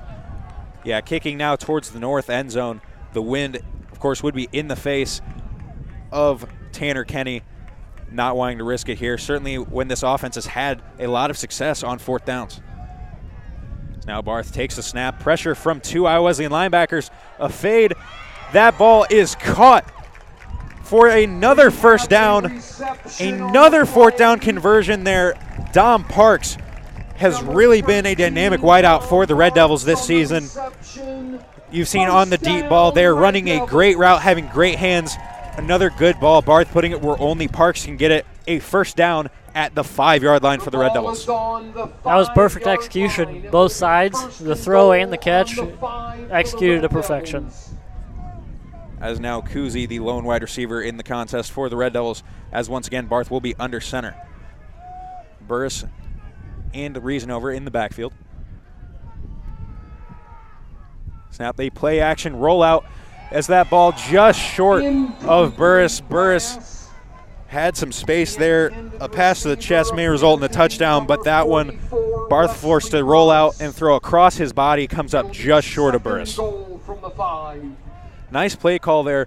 Certainly, like you mentioned, in the red zone, everyone thinks the ball is going to Reasonover, especially when Barth is under center. You see often that power I formation. It's going to be a carry to Reasonover up the middle, a rollout where the Red Devils had some space, just unable to complete that pass.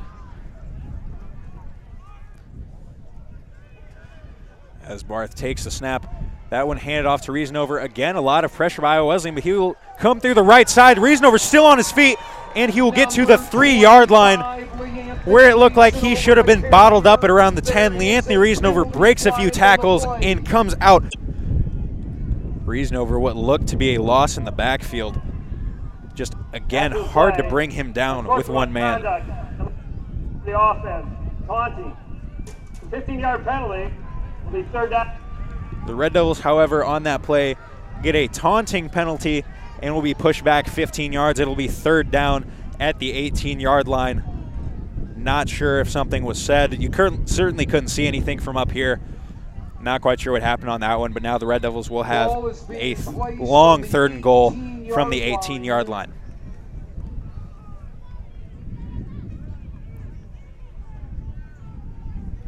As Reasonover checks out of the contest, and running back Joe Hughes will replace him. We see a 4 wide receiver set, trips to the left for the Red Devils.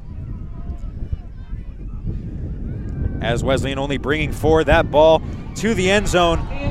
Looks like they will get a pass interference on Iowa Wesleyan in the end zone. That will give the Red Devils a 1st down if that penalty holds up. Barth putting that ball on the outside shoulder of Caleb Favre. Again, putting the ball where only Favre could get it. Favre, the ball was delivered a little bit before Favre turned. Favre had to adjust while that ball was in the air. Coming up incomplete, but it appears there will be a pass interference call on Iowa Wesleyan. We've talked about the Red Devils having some unfortunate, untimely penalties. Now it goes the other way. That incompletion would have left the Red Devils with 4th and goal from the 18-yard line. But that penalty gives the Red Devils a 1st down at the 3-yard line. Unfortunate there for Iowa Wesleyan, very fortunate for the Eureka Red Devils. Untimely penalties can really kill a team right here. That could have been a big stop for Iowa Wesleyan. Talked about would have been a tough field goal with this wind in the face of Kenny.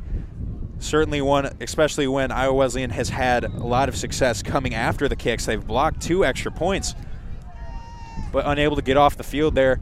Eureka looking to extend the lead here early in the 4th quarter. As now Barth will keep that one himself, and he will find Paydirt on the right side. Touchdown, Drew Barth for the Red Devils. There were about 3 Tigers there on Lee Anthony. There was no way he was getting anywhere. Barth saw that, took it to the end zone. The quarterback there, again, keeping it in the pocket of Reasonover. We saw the entire Wesleyan defense collapse right there. Barth able to sneak out through the right side and get a rushing touchdown of his own, extending this lead 30-6 as we will wait for the PAT. Tanner Kenny lines it up. Holman, the holder. The snap, good. The hold, the ball is up, and that extra point is good. He'll punch that one through, making it 31-6 Eureka College here with 12:44 left in the 4th quarter. Again, the untimely penalty right there. Iowa Wesleyan could have gotten Eureka off the field, gotten the ball back.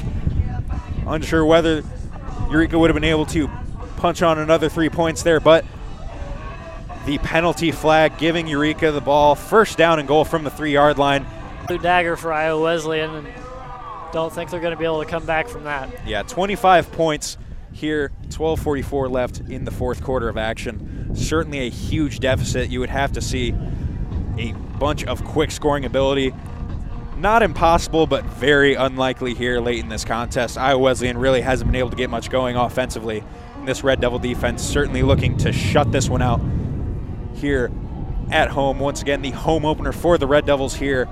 Started out the season 1-0 with a big victory at Knox in the Lincoln Bowl, looking to close out former UMAC opponent Iowa Wesleyan.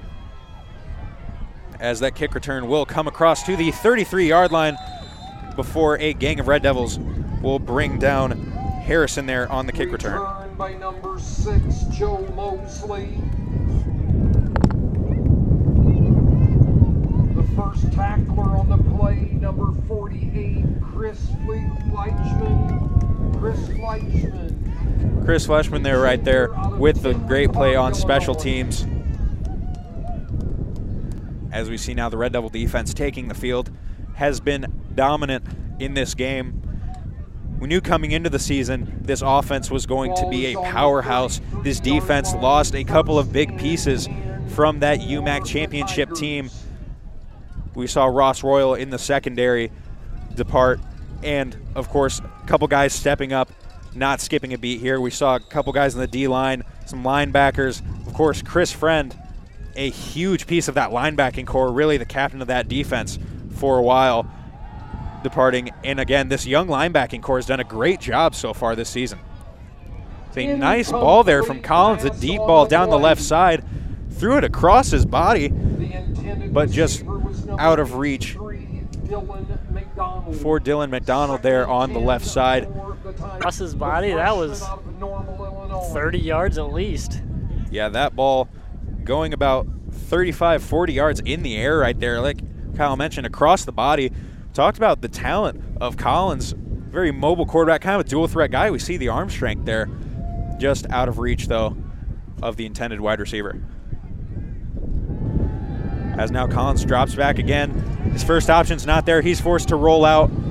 Unfortunately, we will get a roughing the passer penalty there on John Jackson. We see no hard feelings there as they come up. John Jackson, the ball was thrown out of bounds right as he began to wrap him up. One of those, unfortunately, time penalties.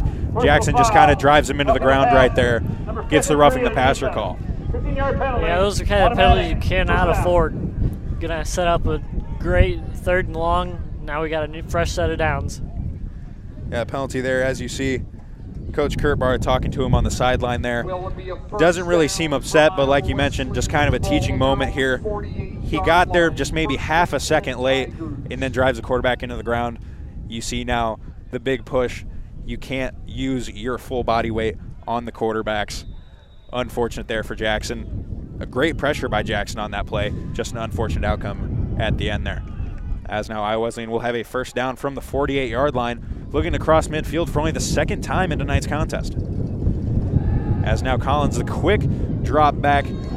Great defense there. As Colton Favre, the quick drop. See, Iowa Wesleyan just realizing they don't have the time to drop back and try to get deep, so the quick 3-step drop right there. Look to put the back foot in the ground, fire a strike across the middle of the ball in the hands of the Iowa Wesleyan wide receiver, but Colton Favre, the great safety play, knocking that ball out. That's one of the first things you mentioned on the broadcast was the great closing time of the defense, and wow, because that wide receiver had the ball, took a step, and then got hit. Yeah, Favre, nice job there. That play, the ball comes out, recovered by an Iowa Wesleyan lineman. That play absolutely blown up in the backfield there by the Red Devils. Logan Noel coming flying through the line, almost getting to the quarterback before he could hand it off, and that ball popped straight up in the air, recovered by Iowa Wesleyan. Must have been some miscommunication there on the offensive line, because it seemed like 3 Red Devils just came absolutely unblocked through the heart of that line. Yeah, you don't see that too often. Saw Noel, the leading tackler for the Red Devils. He just fired through the gap, blew that one up before it even started. As now a 3rd and long for the Tigers from the 45.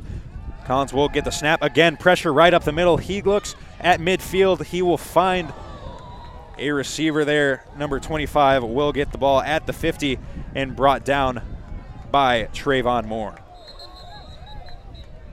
Number 85 on long for Iowa Wesleyan. Looked like that wide receiver got up a little wobbly. I think the refs just maybe wanted to get him off the field. Yeah, big hit there, Trayvon Moore bringing him to the ground as he was coming down. A big hit from this Red Devil secondary. These guys just absolutely fly around the field. But they will, Eureka College doing a great job there, not allowing that pass to turn into a big gain. As now the Tigers will be forced to punt as that snap is rolled and the Red Devils are after it. A nice job there by the Iowa Wesleyan punter. Again, a rolled snap, having to roll out to the right side. Got just enough space where he was able to punt that one off to about the 20-yard line. It appeared that Colton Favre might have got a piece of that punt. See, now the Red Devils will look to just drain some clock here with the 25-point lead, 10:51 left. The Red Devils just looking to kill some time, of course, move the ball, but no need to be in a hurry here. No, not at all. A few first downs have really milked that clock. As we see now, quarterback Nick Holman will replace Drew Barth here in the game. As we will also see Lee Anthony Reasonover out of the game. As we see running back Joe Hughes in the backfield here.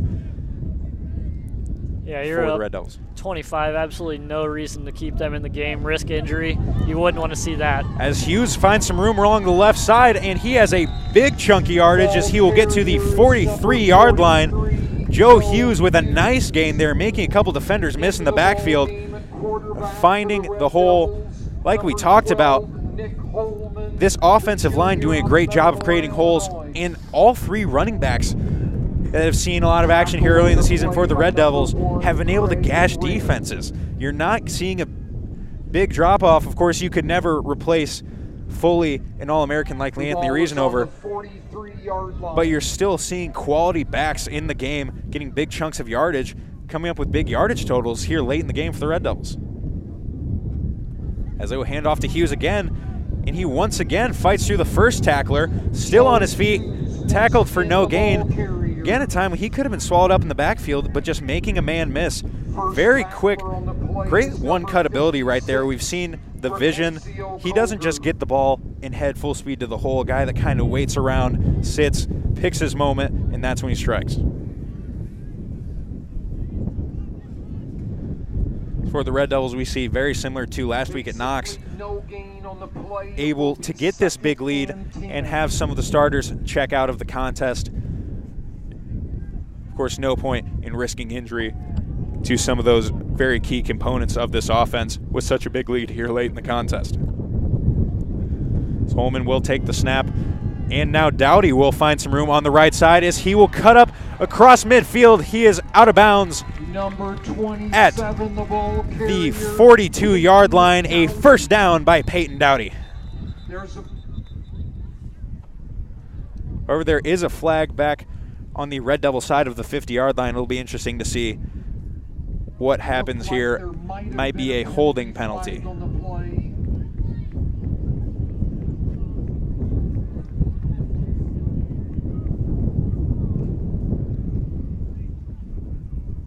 So we're still looking to get this straightened out. It appears foul, blocking below the waist, number 7. There will be a penalty, blocking below the waist, a cut block there on the Red Devils, looking like they're not happy about that one. I certainly didn't see anything myself up here, but we saw Dowdy with a nice run there, picking up a first down. But again, just an untimely penalty here. So the Red Devils looking to string together not on number 27. Looking to put together a long time-consuming drive here, getting pushed back now for a 2nd and long. Ball is on the 31-yard line. Red Devils back at the 31-yard line, have to get to the opposing 47 for a first down, needing some big yardage here.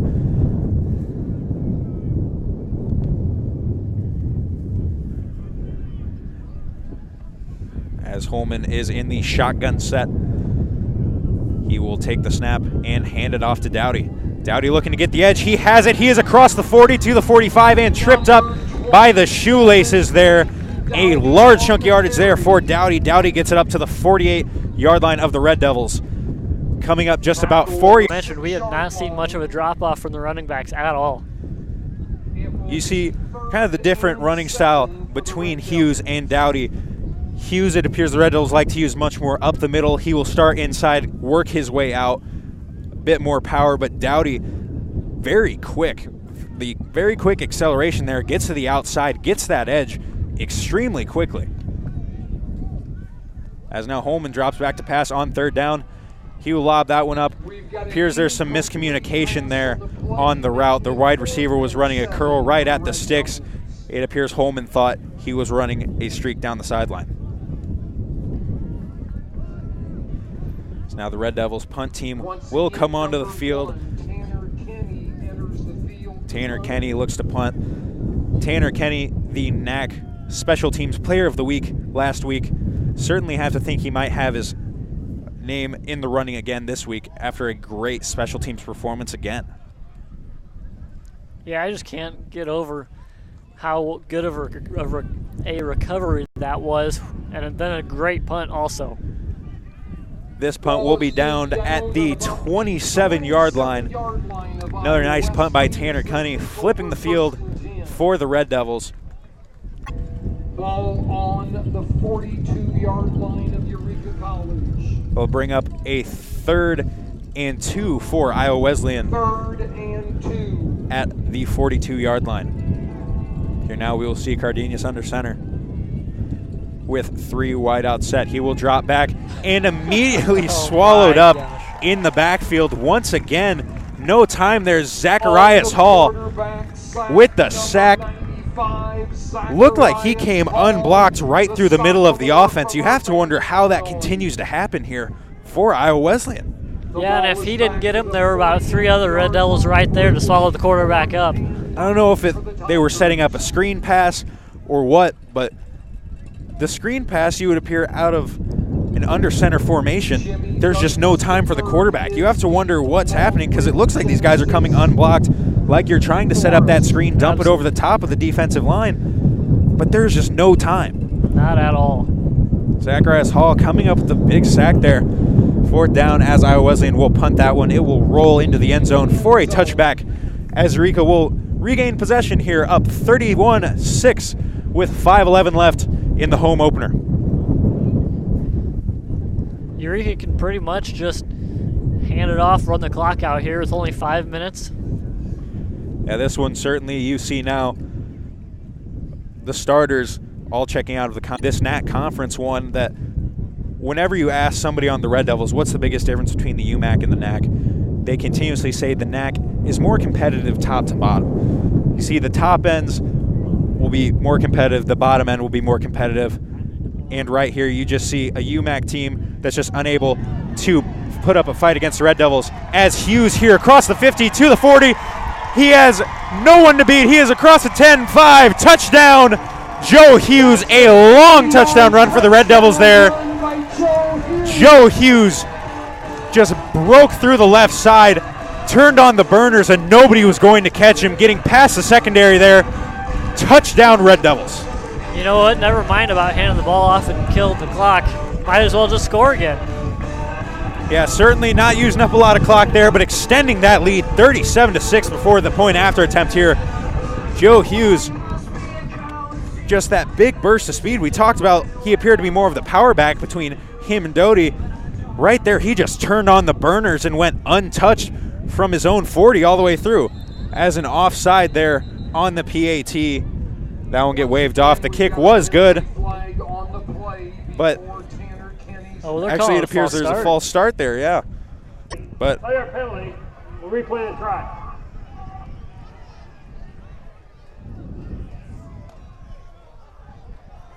But now this PAT will be pushed back, and Tanner Kenny will kick it from the 15-yard line instead. This one up, didn't matter, still good. Extends lead 38-6. A 32-point lead for the Red Devils here. The Red Devils the first 2 weeks just putting it on the opponents. 24-point margin of victory in the first contest, sitting at 32 points right here. And you see, even when the Red Devils are looking to just try to run out the clock, Joe Hughes just busting off that long run. See these guys for the Red Devils, what they can do. The second string line and a lot of second string guys in there and still not skipping a beat. Just coming in here, being aggressive, taking advantage of that time and showing exactly what they can do.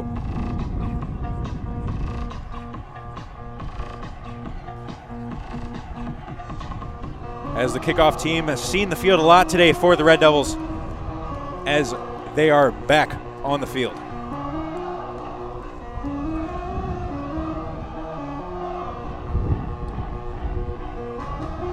As this is certainly what the fans were hoping to see in week 1 at home, week 2, pardon me, but at home here in the home opener. People were excited to see this Red Devil team. A lot of people made that trip to Knox College for the Lincoln Bowl. Certainly an exciting rivalry matchup there.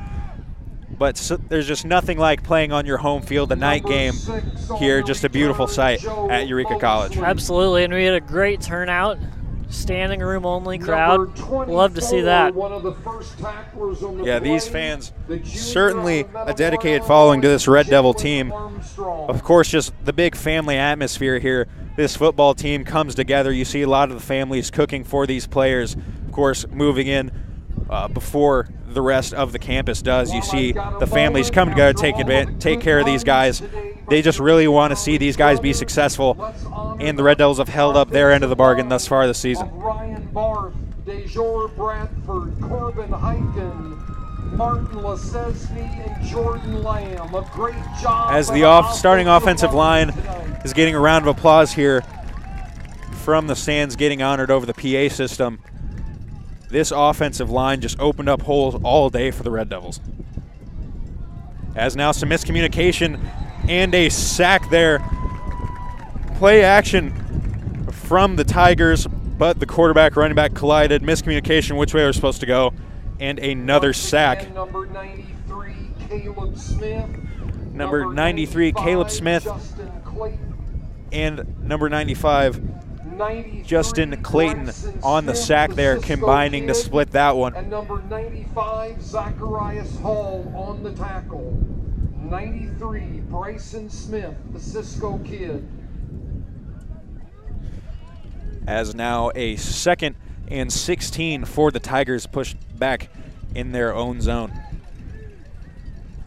As now Cardenas will take the handoff, and again that one just blown up before he could get to the line of scrimmage. Have to wonder what's going on right now. This offensive line, I've really can't even think back to a contest I've seen an offensive line just appear to be so overpowered since I've been here at the school. It seems like there's just struggling, maybe some miscommunications, because it seems like there are a lot of Red Devil defenders just going unblocked. Every play, the defensive line is just immediately in the backfield. It's great to see as a Red Devil fan. Yeah, something we're certainly loving right here. This Red Devil D-line has just been dominant thus far. And another great defensive play there, a pass breakup by Genesis Forrest, a quick slant there by Iowa Wesleyan. Genesis Forrest fights all the way down to the ground, knocks that ball out, an incompletion.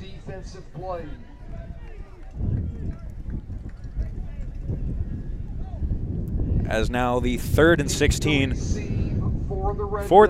pardon me, for Iowa Wesleyan, as the punt team will come back onto the field.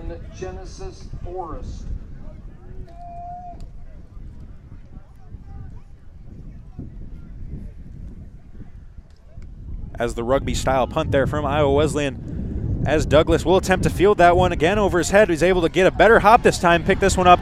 He runs, he is pushed out of bounds at the 50 by Iowa Wesleyan. And there will be a late hit there on Iowa Wesleyan. That'll be a personal foul. An extra 15 tacked onto that return. As there is a member of the Iowa Wesleyan punt team down on the field. See the trainers come out. We see student trainers on the field. Like to take a moment to credit our excellent training staff here at Eureka College, led by Chris Sharkey. We see student trainers Brandon Porter and Kyle Finke on the field, along with a large staff on the sideline taking care of these guys. We've seen really the two extremes. Week 1 on the field, temperatures nearing 100 degrees. We saw a lot of cramping. We saw guys just running through water, trying to get those cold towels on them, just trying to take care of the guys. And then here, middle of a colder game, guys taking care of the bodies there. Great job by the training staff. Once again, thank you to everything they do for Eureka College Athletics.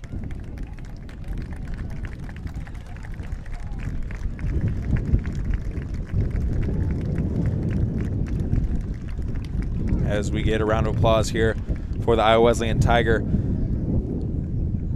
Hate to see any injuries in the game, especially in time like this. We're just trying to run out the clock. Unfortunate there. Hopefully everything's okay for that young man as Eureka Red Devils look to take over here with just over 3 minutes left in the contest.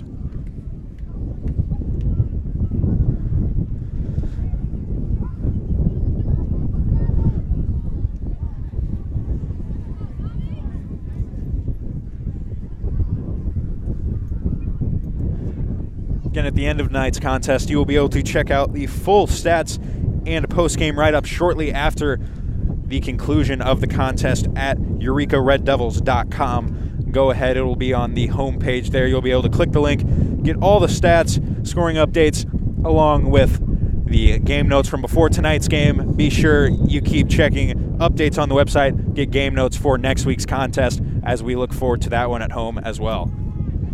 As that handoff to Jalen Armstrong now in the game at running back for the Red Devils. He will pick up about a yard there, as the Red Devils will let the clock tick here under 3 minutes in the contest. So the Red Devils are going to use every bit of this clock, just trying to run it down as much as possible. Again, we saw the injury there. You don't want to see any injuries here. You want to just, as few plays as possible, get out of here with this victory, as the Red Devils have the 38-6 advantage over the Iowa Wesleyan Tigers. Certainly had the foot on the throttle the entire game and never let up. Yeah, no doubt about it. It was pretty dominant from start to finish. So Red Devils pick up about 2 yards right there, as this will see the clock tick under 2 minutes here. It will be a third and about 7 yards for the Red Devils. We mentioned we saw a great game today all around by the Red Devils. All units. We saw Drew Barth go 12 of 23 passing for 180 yards and a touchdown. A couple of very nice deep balls there from him. Anthony Reason over 25 carries, finished with 159 yards and 2 touchdowns.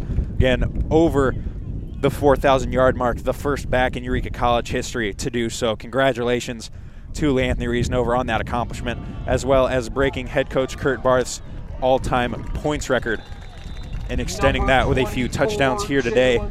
We saw Joe Hughes again for the second consecutive week also eclipse 100 yards on just 6 carries, 107 yards. That 80-yard touchdown scamper is what put him over the edge there, 107. Again, these running backs for Eureka College, we have seen, even when Leanthony checks out, just great production from these backs. So Drew Barth also adding 41 yards on the ground. Peyton Dowdy, 6 carries for 38 yards. As for the Red Devils in the receiving corps, Dom Parks with 4 catches for 67 yards. Anthony Reason over 5 for 41 yards. Caleb Fauver for 2 catches, 38 yards. And then Douglas with the 34-yard catch on the strike from Drew Barth for the touchdown. As we see, Holman took a knee here, and they're just going to let the clock run out on this one. Once again, Thomas Harrison alongside me, Kyle Cashdollar. It was a pleasure to bring this game to you. We will be with you here all season on the live stream. Looking forward to a great season with this Red Devils, starting this campaign out 2-0 after that great conference championship run last season. We're excited and look forward to hopefully much of the same here from McKenzie Field at Eureka College. Be sure to come and check these guys out in person. It's certainly fun to watch. Certainly something people get excited about here. We saw the great crowd. As the clock runs down, they line up to shake hands. Eureka College comes away with the victory, 38-6 over former UMAC conference opponent Iowa Wesleyan. This contest will be saved on YouTube if you want to go back and check it out again. It's Guy Thomas Harrison alongside me and Kyle Cashdollar. Be sure to check out the final stats on EurekaRedDevils.com. Go ahead and follow the link on the homepage. We look forward to seeing you next week.